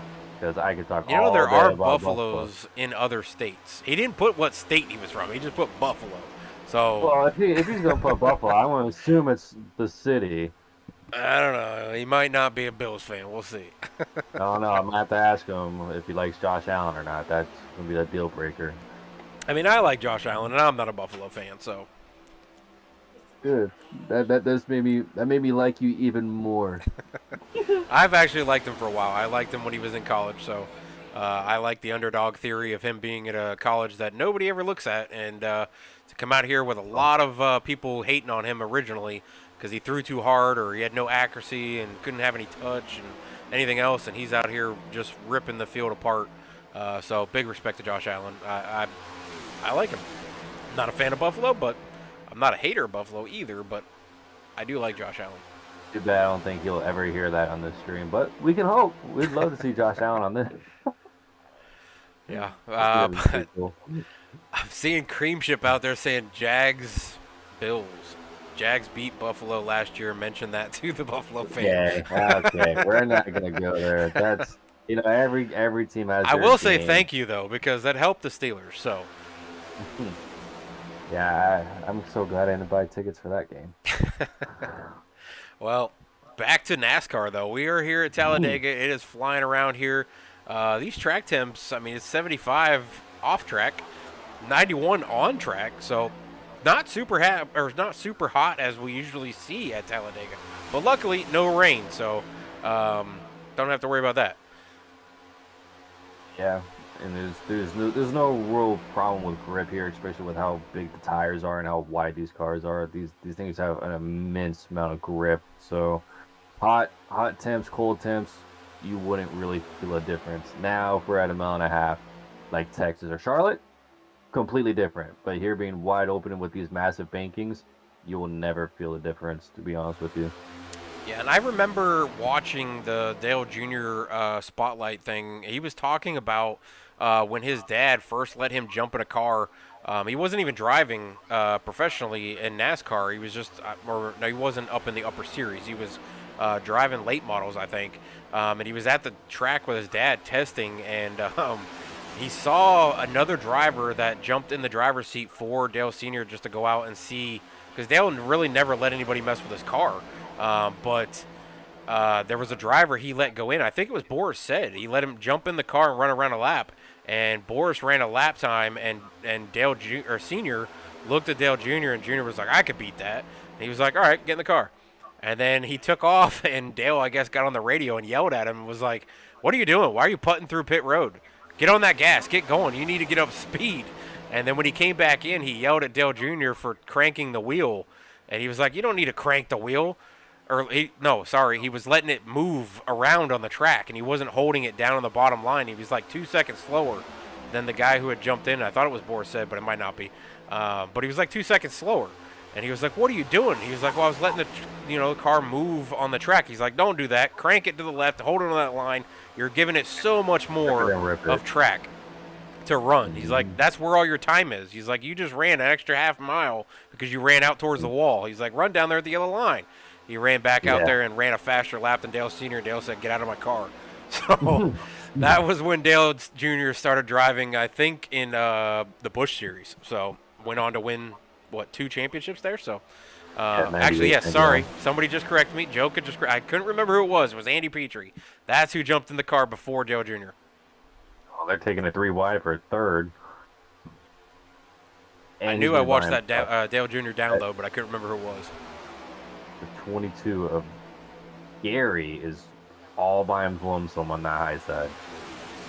Yeah, that third line, I don't think that's going to work only by 2 guys. You need 3 or 4 guys to really build it up, and then start pulling the middle line up to the third line to try to get guys to bail on it. Once you do that, the middle line just fades. It just folds right back to the back. But Shad and Blake, again, nose to tail. Blake had, obviously a conversation earlier when I asked him, and he said, if the 88 comes across my nose again, I ain't letting off. I'm plowing through him. And we've seen it before. When you have an incident with a guy on track or you have an issue with a guy on track, you seem to find that guy every time you come around. And here we are. These two have been nose to tail, reverse nose to tail. Now they're back to the front, nose to tail. And we'll see if Blake sticks with him. I don't think he'll stick with him coming to the end of the lap. Well, my biggest problem with Blake is that I don't think he actually fixed his car from when he got into that first wreck. I think he still saved his fast repair because his front bumper is still smashed in and his rear bumper is still smashed in a little bit. So even if he tried to make a move, he would just parachute and drop unless he had someone go with him. That might be what's holding up this bottom line, because look at the outside line. All 5 just blew past that inside line. There's got to be an issue. And I will say in the next gen cars, if you can have a decent amount of people, like 5-6 cars, just like these guys up on the high side, if you can maintain gaps perfectly fine, you can grip and rip the middle line and high line, and you will pull away from everybody. But you have to have the right people to do it. You can't be like the 5th and 6th car in line where you're a car length or 2 back. You have to be like right up on each other. Not too close where you're overheating, but good enough that you guys are going to get an arrow push and just blow past everybody. I literally have had several people do that to me in NIS races and public lobbies where they just grip and rip the high side, and you can't do anything about it unless you join it. Yeah, they definitely worked well together there. The 5 or 6 of them went right by, and they've moved right to the front. Now Shad's moved out from that inside line, and looks like he's ducking in. I don't know if maybe he's saving. He led a lap there. I mean, he obviously led a few laps earlier. I don't know what the thought. He just had no help. He got blown by. Wanted to go up to the high side, but the second that he went to the high side, everybody that just flew past him went right back to the bottom. So he said, just get back in line and let's just have a giant snake, just a giant line ahead from the first car down all the way back. Let's see the speed difference. We see Alfred Denny here with 187, and he's out front. Let's go to Shad. It's fluctuating. 187. 187, 188. Matt Steven, 187. Marcus Chafin, who's a little behind that, 185. Back up to the front where Alfred Denny is, 184. So Shad's about 3 mile an hour faster. Go through here. It keeps fluctuating on me. I'm seeing 190 a couple times, which is weird. But these two back here that are hovering, Angel Santiago and Wes Fuller, they've got to be... I don't think that strategy of hanging back this far is going to help them because they're pretty far off. They're about 15 seconds off the main pack. So they've got to be hoping for cautions to be thrown late here at the race. So we got some people pitting. The leader's coming down. And they make it safe. Pitting. Now that's a concern. So 14 laps to go. It's very smart by them. Yeah, but do you take the full amount or do you let it drain out and then take the very limited amount of fuel you need to finish? You take what you need plus some for the green white checkered if that happens. But you don't take tires, you just take what you need in terms of gas and go. My strategy for every restricted place is to be the first car on pit road and the last stint. I have never lost a race where I'm not finished outside the top 5 without being the first cars on pit road. And every single race I've done, no matter, it doesn't matter what car it is. The problem is they only pitted with about 6 cars, and they're coming off pit road, and only about 3 of them are linked. I don't know if that's enough for those 3. If they can get the 4th car there of John Guntkunst mixed in there, and now you have Bryce Boyer coming around there too. But if they can sacrifice about a second right here just to get that 4th car, I think they'll be fine. Yeah, I think they need to drag the brake a little bit and pick him up. But it doesn't look like they're going to. It looks like they're getting up to speed going. But I don't know. 14 laps, that's a lot of fuel. I don't know if you stay in the pits that long. I mean, if you got to put 14 laps in, what's that, like half a tank? Compared to if you run it out dry and you go for 1 or 2 gallons to finish the race? What's that, like a 2-second pit stop? Their pit stops right there were 7.2 seconds, 7.1, 8.7. If you come down only for a gallon or 2, does that change? No, you only need what you need. I mean, they probably just, what you said, 7 seconds, and they're at 65% fuel. These cars hold 20 gallons, so that's about 12 gallons. 14 probably total. Yeah, I mean, they only took what they need. They don't need anything more than that. So looking at these leaders coming down now, that group that pitted is coming around turn 3 and 4 right now. These guys are coming out of pit road, but they've got 9 cars together. The other guys only have 4. Does the 9 blow past the 4 when they get to them? That's going to be a good question. Shad got out first. Hunter Whitlock got out second. Corey Kobe, his teammate of Shad Swadsworth, came out third. Those three left the rest of the group. Those 4 are going to catch them and blow right past them on this high side. It doesn't help when Hunter Whitlock just jumped out and bailed. So. That's not helping the cause at all. So you got these 4 hot rods. But you're going to have 7-car breakaway here from the rest of the field. I don't know what happened with the rest of the field, but Shad, Hunter Whitlock, and Corey Kobe only had 6.1 stops compared to the 4 that are coming up on them right now had 7.2s. But then the rest of the field that pitted with Shad, Corey, and Hunter, with Marcus, Blake, Alistair, Matt Stevens, Gary Donaldson, they all pitted and had 11-second pit stops, 12-second pit stops. So is that right sides and fuel? That has to be right sides. At least I would think. I can't. I don't know if I would have taken right sides though. Does that really matter? No, tires doesn't matter. I didn't think so. But I wouldn't say. I mean, depending how they pitted in their pit, it could have took them more times if they got too close to the wall and they couldn't get their fuel man out, or if they went too far, they had to back up. Your positioning of your car and your pit stop absolutely is crucial to how fast your pit stop will be. Whether it's tires or not, it is extremely crucial, because if they took the same amount of gas and they got a second faster, I mean, you can see the distance. I mean, they're about a half tribal ahead of the next 4 or 5 cars.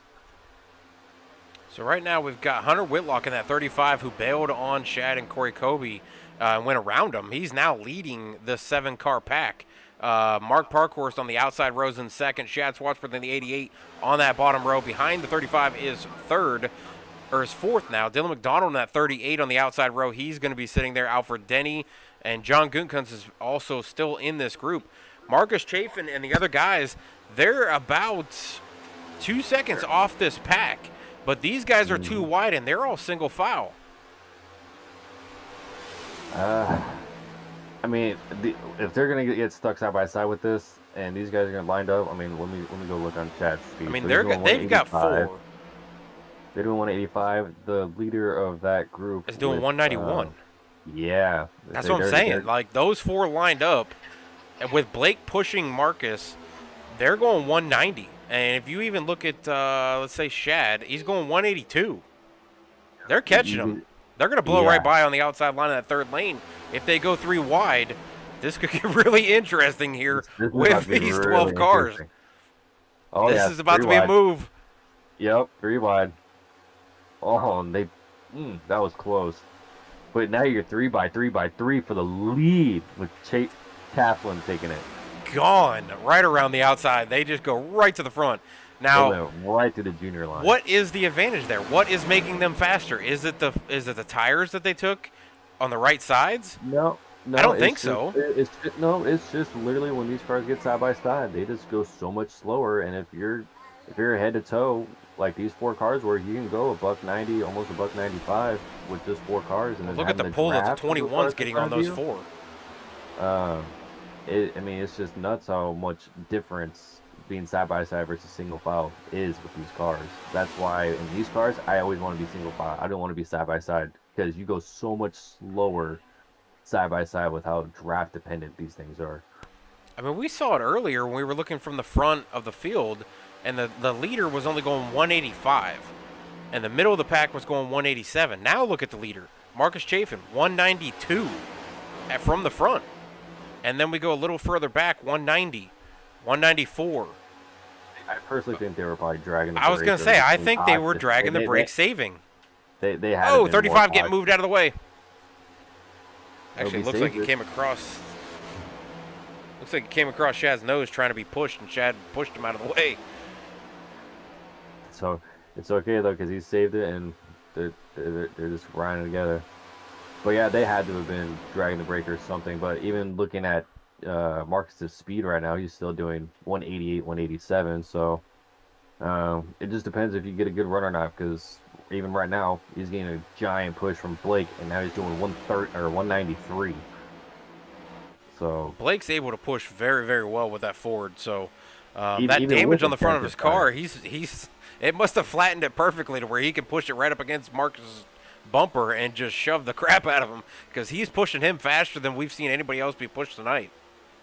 I will say these cars are pretty durable, even with getting banged up, like with draft and everything. Even when I did NIS, the Daytona 500, I pushed the damaged car with no front bumper to the lead, and my car was fine. Like it's weird. I don't know how to explain it. These cars are so different.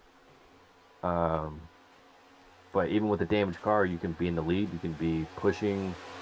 You can be the third car in line and be the fastest car. Like, it's nuts what these cars can do in terms of their body and power. But I will say we have 5 laps to go. So this is who's going to make what moves, and in that second group, 5 seconds back, somehow catch them.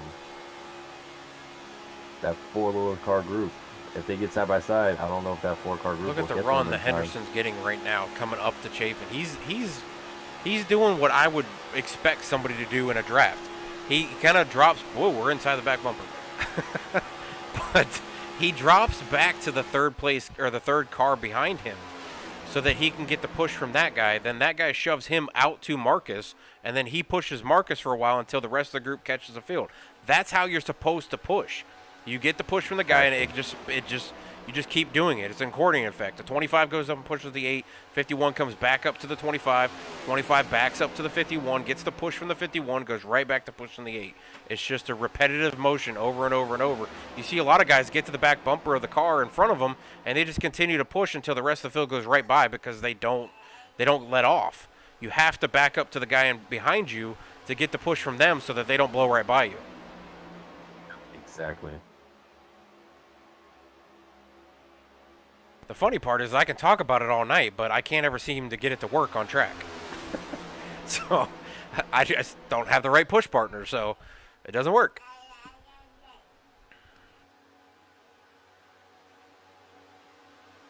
Maybe if you get back in the car at one of your restrictor plates, you can hang out with me. How about that? I would love that since you finish out front all the time. Hopefully I finish out in front of you. But, I mean, looking at some of these positions, we saw Alistair Kirk. We talked about it earlier. He said he hated super speedways. He was out here saying his strategy was to hang out in the back and wait for the rest of the field to be wrecked out of the race, and then he would come up to the front or finish wherever he could. Top 10 would be great. He's been up front all night. He's sitting in third right now, up to 18 positions from the start of the race. That's a non-super speedway driver, a road course usually only driver, and he's out here running third, been most of the race up front. So I don't know who's got this. We've got Marcus Chafin, who won second stage. You got Alfred Denny there, who we think won stage 1. He's in 5th. You got Shad, who was the pole sitter, sitting 7th. You got Dylan McDonald, who said he was going to go 110% tonight. He's now going to be sitting 7th as Shad goes around him. But now there's a whole separation gap. Look at the top 4 moving away from the rest of the field. See what happens if you get side by side too early and you get a little bit of side draft. It separates everybody. But with that, now that back 4 has a massive run. That's going to give him a massive run. They switched and let Shad go out front. Look at Matt Smith trying to throw the block on Chad. White flag this time by. We have one lap to go. Is that Shad that's spinning? Nope. No, that's not. Shad's moving to the bottom. Must have been Matt Smith. He threw the block on Shad. Yes, it was. It was Matt Smith. Final lap as we come through here on the backstretch. Marcus Chafin looking for his first win. He told us at the end of the stage 2. Fourth place car has. Who's going to throw the blocks? 51's throwing the block on the 21. Putting him up into the wall. Dylan McDonald now moving to 4th. Marcus Chafin still out front, being pushed by his teammate, Blake Henderson, who has 2 wins. Alistair Kirk coming off of turn 4 right behind these two, trying to get the draft. He's getting momentum. Could we see a last lap pass through the tri-oval? Here it comes. He's not going to do it. He's going to push him. Blake's going to stay with his teammate. He's moving out. And finish line. Marcus Chafin gets that first win. We talked about it at the end of stage 2. He said he wanted to get that first win. His teammate, Blake Henderson, who has 2 wins, pushed him to the win tonight. Big win for Marcus Chafin. I think we kind of called that at the end of stage 2, was saying that he might be able to get the win there, but big win for him. Blake Henderson coming in 2nd tonight. Alistair Kirk, the non-super speedway road course finesse guy, finishes 3rd. He's going to be up in the podium with us here in the broadcast booth after we see Marcus Chafin do his burnout. A lot of guys coming around and giving him the tap, giving him some love for the end of the race. Dylan McDonald going to bring it home 4 tonight. He's who we talked about earlier as being a contender, was there at the end. Alfred Denny, the 21, who we believe was stage 1 winner, finished 5th. Shad Swatsworth, your pick, Zach, pole sitter, finishes 6th. Hunter Whitlock in the 35, 7th. John Goodcomb's 8th in the 53 machine. Corey Kobe, the teammate of Shad Swatsworth, finishing it out 9th. Mark Parkhorse in the 32 finishes out 10th. Matt Smith in that 29 machine is going to be 11th, and Gary Donaldson, that 22 machine, sits 12th. Zach, talk about the rest of the field. Yeah, you just left off on 13th, right? I'm sorry. Gary Donaldson's who I stopped on. Yeah, Matt Stevens, 13th. Yep. So you got Matthew Stevenson in 13th. You got Ryan Motre in 14th. Angel Santiago 15th. Nathan Estep in 16th. Wes Fuller in 17th. Kevin Gibney Jr. in 18th. David Anderson in 19th. Zachary Aberson in 20th. Boone 21st. And you have Bryce Boher in 22nd, rounding out the field. Yeah, this was as somebody said in the chat, tombstone domination, 1st and 2nd there. And I think Alistair was part of that group too. So that might be the top 3 actually from Tombstone Racing as I look through, and Alistair is part of that group. So top 3 positions from Tombstone Racing. That's teammates working together. That's what it's all about at Talladega. You need friends out at Talladega to be able to get up there. You can't do it on your own. So top 3 positions coming to the booth here. We see Marcus Shaven burning it down, getting his first victory. He said this was his first victory at HTL iRacing League. So not only just his first win this year, his first racing win at HTL iRacing through 2 seasons now. So we'll get those 3 up into the booth. We'll be right back, taking it to commercial. I'll be right back to you guys.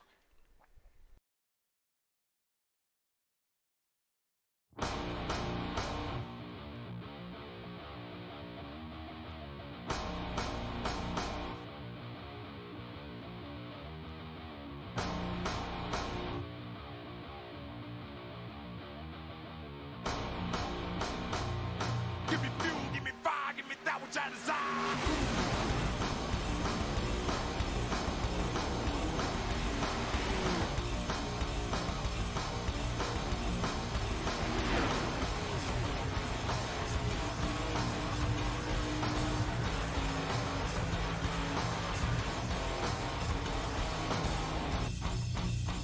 Give me fuel, give me fire, give me that which I desire.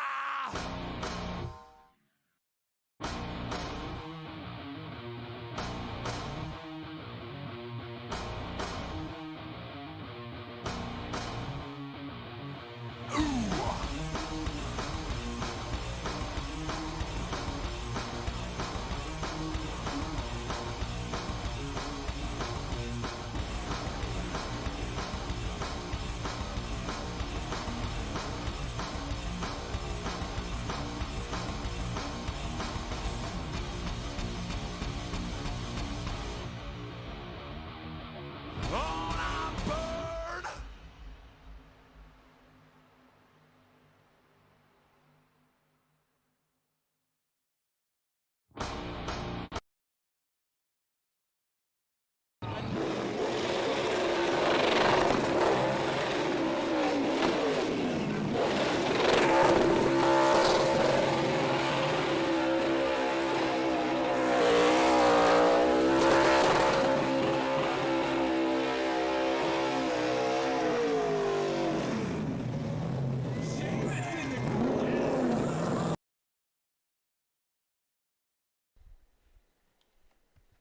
All right, we're back here at Talladega Victory Lane, bringing in the top 3 into the booth. Third place tonight is the one and only Alistair Kirk, who said he hated super speedways, and he brings it home tonight in the 3rd position. Big points night for him. Alistair, you got a copy, buddy? Yeah, hi, mate. Okay. All right, bud. You bring that 51 home in 3rd place tonight. We heard it throughout the broadcast earlier. We talked to you.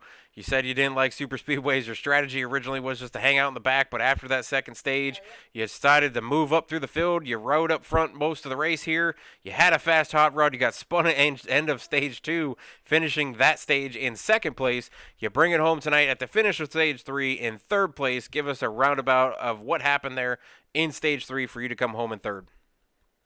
Yeah, well, I mean, obviously, we kind of at one point we were like, oh, we might have the fuel here to last the whole race, and then we're like, okay, no, we're not going to. So yeah, we're clearly determined to kind of started sorting our strategy out really, and just trying to. We knew the other guys were probably going to pit first, like they did, which meant obviously we come up behind them when we pitted. I think the gap was about 4 or 5 seconds or something. We managed to close it down really, really quickly. I mean, Blake's pushing was just insane. I've never seen someone push like that before. Yeah, we just closed the gap down. We went to the outside. I'm surprised nobody threw a block on us on the outside, to be honest. We were all saying, like, what the hell are they doing? Yeah, we got to the front. And then from there on, it was just about one of us. I mean, we all want to win, but it's about one of us as a team to win. And yeah, just blocking and just protecting the lead, really. Well, you definitely did that tonight. Very good teamwork. I'm assuming you are part of Tombstone Racing, or are you part of the group that's aligned with them? No, I'm Tombstone. Yeah. We were right. Tombstone definitely domination tonight of 1, 2, and 3. Zach, got any questions for Alistair? One in specific, but doesn't include to the race. I did see on your car you had a Great Britain flag right next to your name. Where in Great Britain are you from? I live in Wales, West Wales. Okay, because I'm personally from England, so I just thought that was interesting to see that. I thought that was pretty cool. But no, man, I mean, I heard that, you didn't like restrictor plate racing, but you definitely drove like you knew how to restrictor plate, driving up through the field. You stayed up front for the most part in that second half of the race. I mean, you grabbed stage points at second in the second stage, and you've just finished third. So, I mean, you had a great points day. I mean, you're definitely going to leapfrog Corey Colby in points. I mean, that's definitely going to put you at least probably ninth instead of 11th where you were. Um,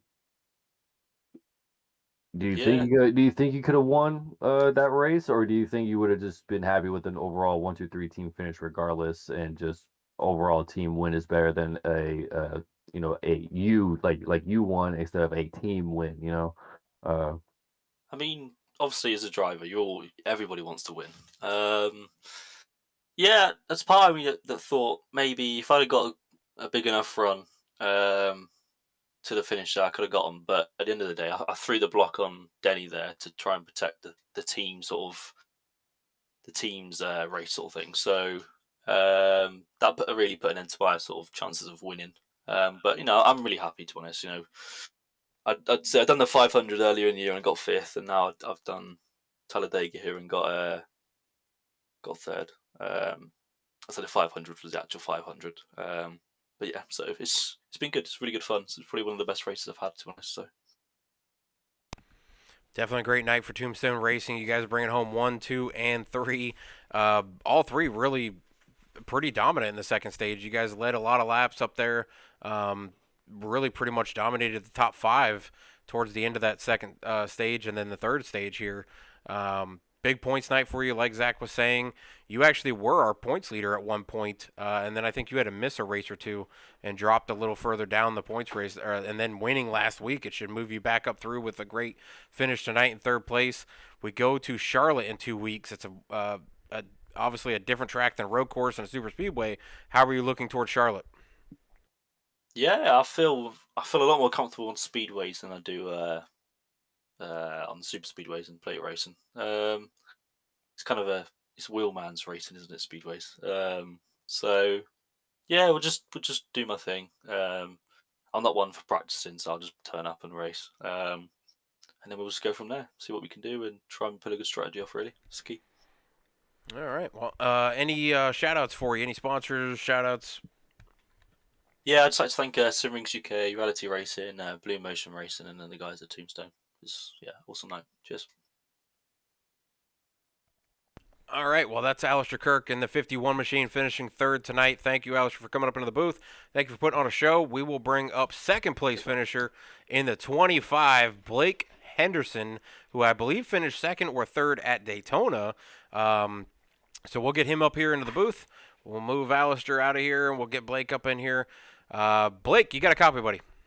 Yeah, I got you. All right, bud, you bringing home second tonight. You are the guy that we said earlier was the only top 3 finisher from Daytona that was going to be racing tonight, and you bring it home second. You push your teammate Marcus Chafin to his first win of the season. All 3 Tombstone drivers in 1, 2, and 3. So a great team night for you guys. Did you have any thought to go around Marcus, or were you going to push him no matter what? I don't know. Marcus isn't really a teammate. He's just an alliance with Tombstone Motorsports, has an alliance with Tribe Motorsports, which is his team.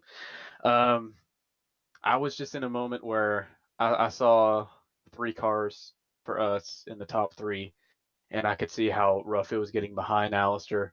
And I didn't want to wreck the cars, so I just decided to push him. He's one of my friends. I owed him a favor from a few months ago when he pushed me to a win at Talladega, and I dashed for cash. So I don't know. I mean, he deserved to win. I mean, he had a hot rod. He was teaming me. He won a stage. He was up front. He was avoided all the wrecks. So definitely deserves it.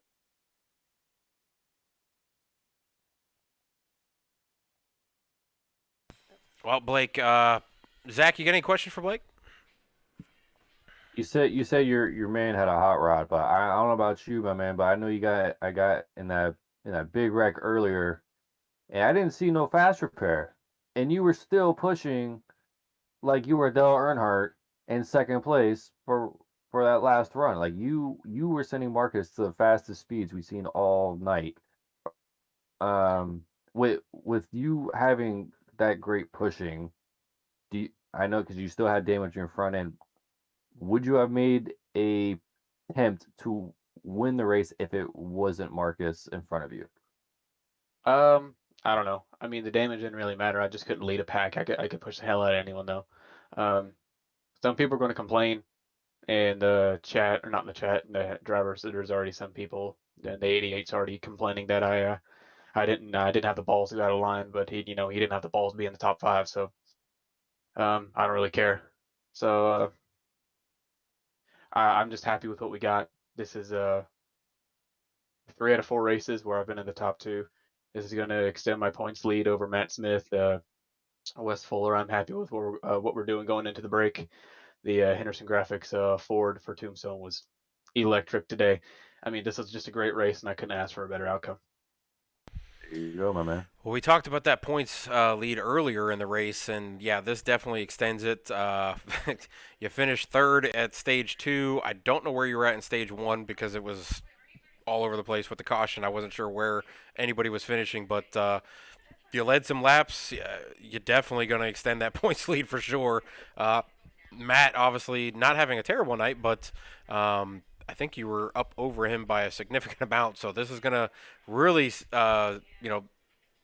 significantly secure you, I think, for the playoffs. As far as you're out in front of the 13th position, this should almost, I would think, clinch your spot with this points night. So, I mean, we aren't really thinking about that right now. Not thinking about clinching that points lead. That's not even going through my mind. I'm not gonna let the gas off the pedal. I'm gonna be giving 110% every race, because if you start thinking about maybe I'm good on that 13th place, you will be down there. So we have a good amount of momentum going into the break, and I'm gonna plan on keeping that, and we can go to that big old 250 miler at Charlotte in 2 weeks. Well, Charlotte is coming up in 2 weeks. I myself enjoy driving that track. We talked to Alistair earlier, and he said it's kind of more of a wheelman speedway track where you got to be able to let off or really steer the car to be able to drive it. And I'm looking forward to seeing what we can do at Charlotte with you guys on track. You guys put on a show tonight. Only a handful of cautions, but it's Talladega. It's going to happen. Some moves are going to cause issues. So you were able to avoid those and bring it home second tonight. And like Zach said, you were pushing the hell out of the 8 car.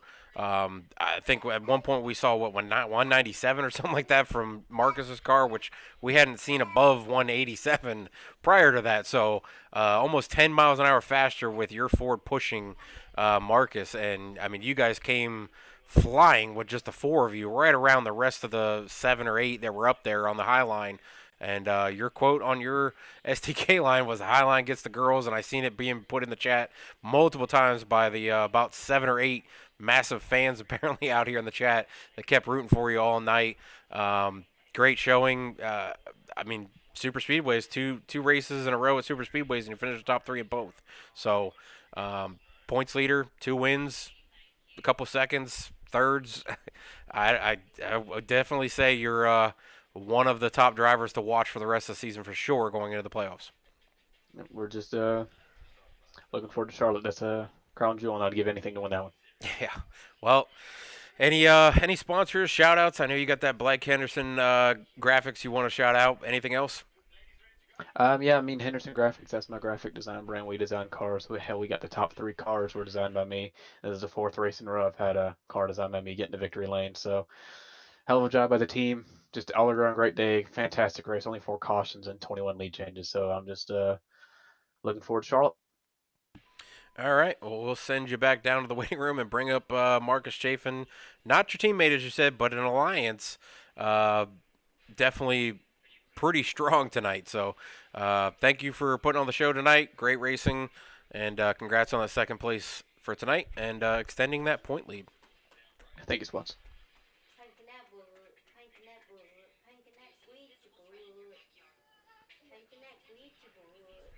All right, now we got Marcus Chafin, your tonight's winner at Talladega Motor Speedway with just a fantastic drive from basically stage 2 on. The winner of stage 2, as we brought him into the booth and talked to him about it. I kind of maybe hinted towards it and maybe leaned it towards you, but I said about coming out here and getting your first win of the season. You said you had not had a win in HTL or iRacing League, and foreshadowing it, just pulled it right into the victory lane right now. So congratulations on your first victory at HTL iRacing League, first victory of the season, also extending the amount of first winners that we have in this league. No multi-winners except for Blake Henderson, who was just here in the booth finishing second tonight. So another first-time winner for HTL iRacing League, and it is the 8 car of the Tide Machine of Marcus Chafin. Marcus, you got a copy, buddy. Hey, man, how about that one? Yeah, that was one hell of a ride right after that pit stop. You guys just came flying. I know you got to thank Blake. We had the tracker up for the speed, and he had you going the fastest we had seen all night by almost 10 miles an hour with him pushing you. So Dude, you guys stacked it up and understand just how he came does it. flying through there. Blake gets up to your bumper, and it's like he grabs a sixth gear that nobody else can find in these cars. We got out of pit road, and I saw that Pat go by, and I was like, "There's no way, like we're gonna catch them in this short of time. Like they're about to fly by us. We're done, you know." And Blake hooked up to me, and we got to turn 3 and 4, and I looked at the times, and we done knocked off a second just in one straightaway. I was like, "Holy crap, we're doing this!" And we got there, and we just stayed committed and got to the lead, and I'm thankful that I've got really, really good friends over at Tombstone. We've been together for a good while now, and I owe them everything tonight. It was a complete team effort. Well, I know that first victory has to mean a lot to you. Um, do you have multiple wins outside of HTL Racing League, or is this your first league win as well? I'm a multi-time winner in the heat side of things on the HTL thing. I've got one ARCA win on iRacing. I run into a lot of bad luck. Well, you said that haven't run into many. stage 2, and it went away. So apparently you Yeah, hung that lucky rabbit's foot like I told you to, hanging out the net. I had about 6 of them hanging out the window, buddy.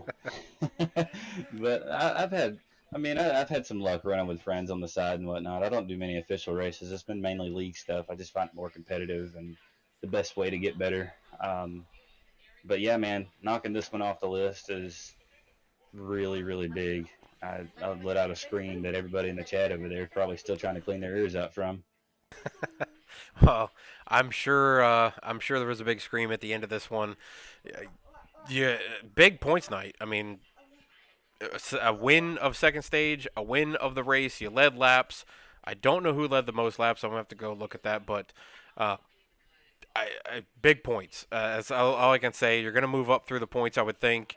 Obviously, you're probably not gonna catch Blake, who's just pulling away with this thing with the average finishing that he's got of pretty much top 5 every single week. But big showing from the 8 car tonight. You were fast all night, especially in the second stage and third stage. First stage, we saw you hovering around up in the top 10, but you made the move at the end of stage 2 to go to the front. You got the win of stage 2. You made the move at the end of the stage 3. You pitted with Blake. You pitted with a couple others there with Alistair and a couple other, and you 4. At one point, we looked at the timing, and it was like 2.5 seconds back. And like you said, you guys just linked up together. And all of a sudden, we saw you coming off the corner, and you guys were there. And into the turn, you went right on by him on the outside and 3 wide. It was crazy to see 3 lines built like that with 4 or 5 guys on each line. And your line just flew by him like they were standing still. It wasn't even close in the speed. I don't know. Like you said, I don't know how Blake gets to your back bumper like that and just kicks it into another gear and goes just even faster than anybody else. So, even with damage on his front bumper, he was able to push you that fast. So I don't know if the cave-in damage, if it just helped him suck up to your back bumper or not. But I would definitely, if I'm at a super speedway, I would have him at the back bumper any chance I got. But like I said, big win for you. You get that monkey off your back for HTO iRacing League. Another win. We go to Charlotte in 2 weeks. What's your expectation now that you got that win under your belt going to Charlotte? Well, now that I have this win under my belt, the Charlotte race has been really big for me. Being a veteran, the patriotic race is really, really big for me, man. My birthday is just coming up Saturday, day before Memorial Day, and I've got a lot of friends that I've left over there, and So the patriotic race would be huge for me. I'm just trying to continue this good line of consistency that I've found over the past 4 or 5 races or so. You got in order to finish first, man. First you got to finish. So just go out there and see if we can't run consistent laps and see where it puts us. All right. Well, Zach, you got any questions for our winner tonight? Yeah, my man. I'm just glad that you listened to me at that stage break because I told you to go out and win it, and I'm talking to you again at the end of stage 3. So I'm glad you could take advice very well. That's right. I will say, you did say you're a veteran. I appreciate your service. My dad is in the military, and my whole family's all military background. So I appreciate what you do. Um, but going back and when you caught that pack, I mean, I'm literally looking at your speeds, man. You're doing 197 when you get to that second car side by side, and you literally just blow by him. But that second car in line in the middle came up a little bit. Were you scared? Because I see the speed drop go from 197 to 191. Uh, did you think that you're gonna wreck right there, or are you just like, well, I'm already here. Whatever happens, happens. And then obviously he was smart and went down, and you guys blew right past him. I knew Alfred was going to try to peek his rear end out there just a little bit to try to stop it a little, but I think I scared him just as much as he scared me, and I was able to recover from it a little bit faster and still get the run going. And the entire time, it also helped that I had Blake stuck to my rear bumper the entire time. So it wasn't really like I was losing speed. You let up the throttle, you're gaining it right back because he's not lifting. Yeah. Ain't that the truth? Because he definitely had you going for a ride for about 10 laps at the end of that race. I don't know Oh, how he man. didn't. I don't know how he didn't blow his motor. It I'll be was a honest with you. blast. It was a blast. I couldn't tell you if I was driving a dirt car or a stock car at the end of this thing. But yeah, man, I'm super glad you got that first win in the iRacing series on this side. Really appreciate that, dude. I just I just hope you have I don't know if I'll talk to you or not in the next week or so, but I hope you have a good birthday and I hope you go out there and do well at Charlotte and have a great weekend, my man. That's all Appreciate I got that, for you. brother. Yeah, Marcus, definitely appreciation on the side of the military. My dad also is in the military. I've got a lot of family members in the military. Yeah, so big shout out to you for doing that and running toward danger when needed. So not a lot of people do that. So Right. appreciate you doing that for us, and that's why I give the big salute at the beginning of the race for the red, white, and blue. Nothing more honorable for me to know people that are in the military and root for you and to get that first win. That's a huge deal. Birthday weekend coming up, so early birthday present for yourself. My son's birthday is tomorrow, so definitely going to enjoy the week and enjoy Memorial Day and looking forward to that Charlotte race also. I love watching that race. I love the big salute that they do to the military at that race, and definitely enjoy it. And we'll catch you in 2 weeks at Charlotte Motor Speedway, and we'll see if you can bring home a second win and then join Blake as our only multi-winner if you're able to do it. So, good points night, good race, great racing on track. Enjoyed every bit of it. Zach, thank you for coming up into the booth, bringing your skills and expertise on track. A lot of things I don't know, you definitely know on super speedway racing and iRacing racing period. So definitely appreciate you coming up in here and spending your time in here with me tonight. Unfortunately, your guy from Buffalo did not win the race, so Yeah. you can go down and talk to him. I believe he's down somewhere down here, but yeah. Thank you for coming in and appreciate all the people out there in the chat, everybody rooting for Blake and all the other people that were rooting for other drivers and stuff.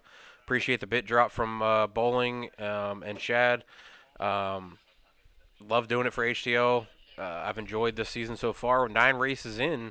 We only have, what is that, 1, 2, 3, 4, 5, 6, 7, 8 more races, 7 more races before the All-Star break. So about halfway through the season, and we'll see who ends up at the end of the season going into the playoffs. This is a big, significant jump for Marcus getting that win. So one of our playoff drivers we could be seeing tonight winning at Talladega. Great race. Love Talladega. Brings a lot of fun and excitement. some people may not agree because they get caught up in the messes. But next week at Charlotte will be interesting to see who can figure out which line is the fastest to that track in these next-gen cars. We've seen some guys struggle with those mile-and-a-half type tracks and the speedway tracks. So we'll see what happens in 2 weeks.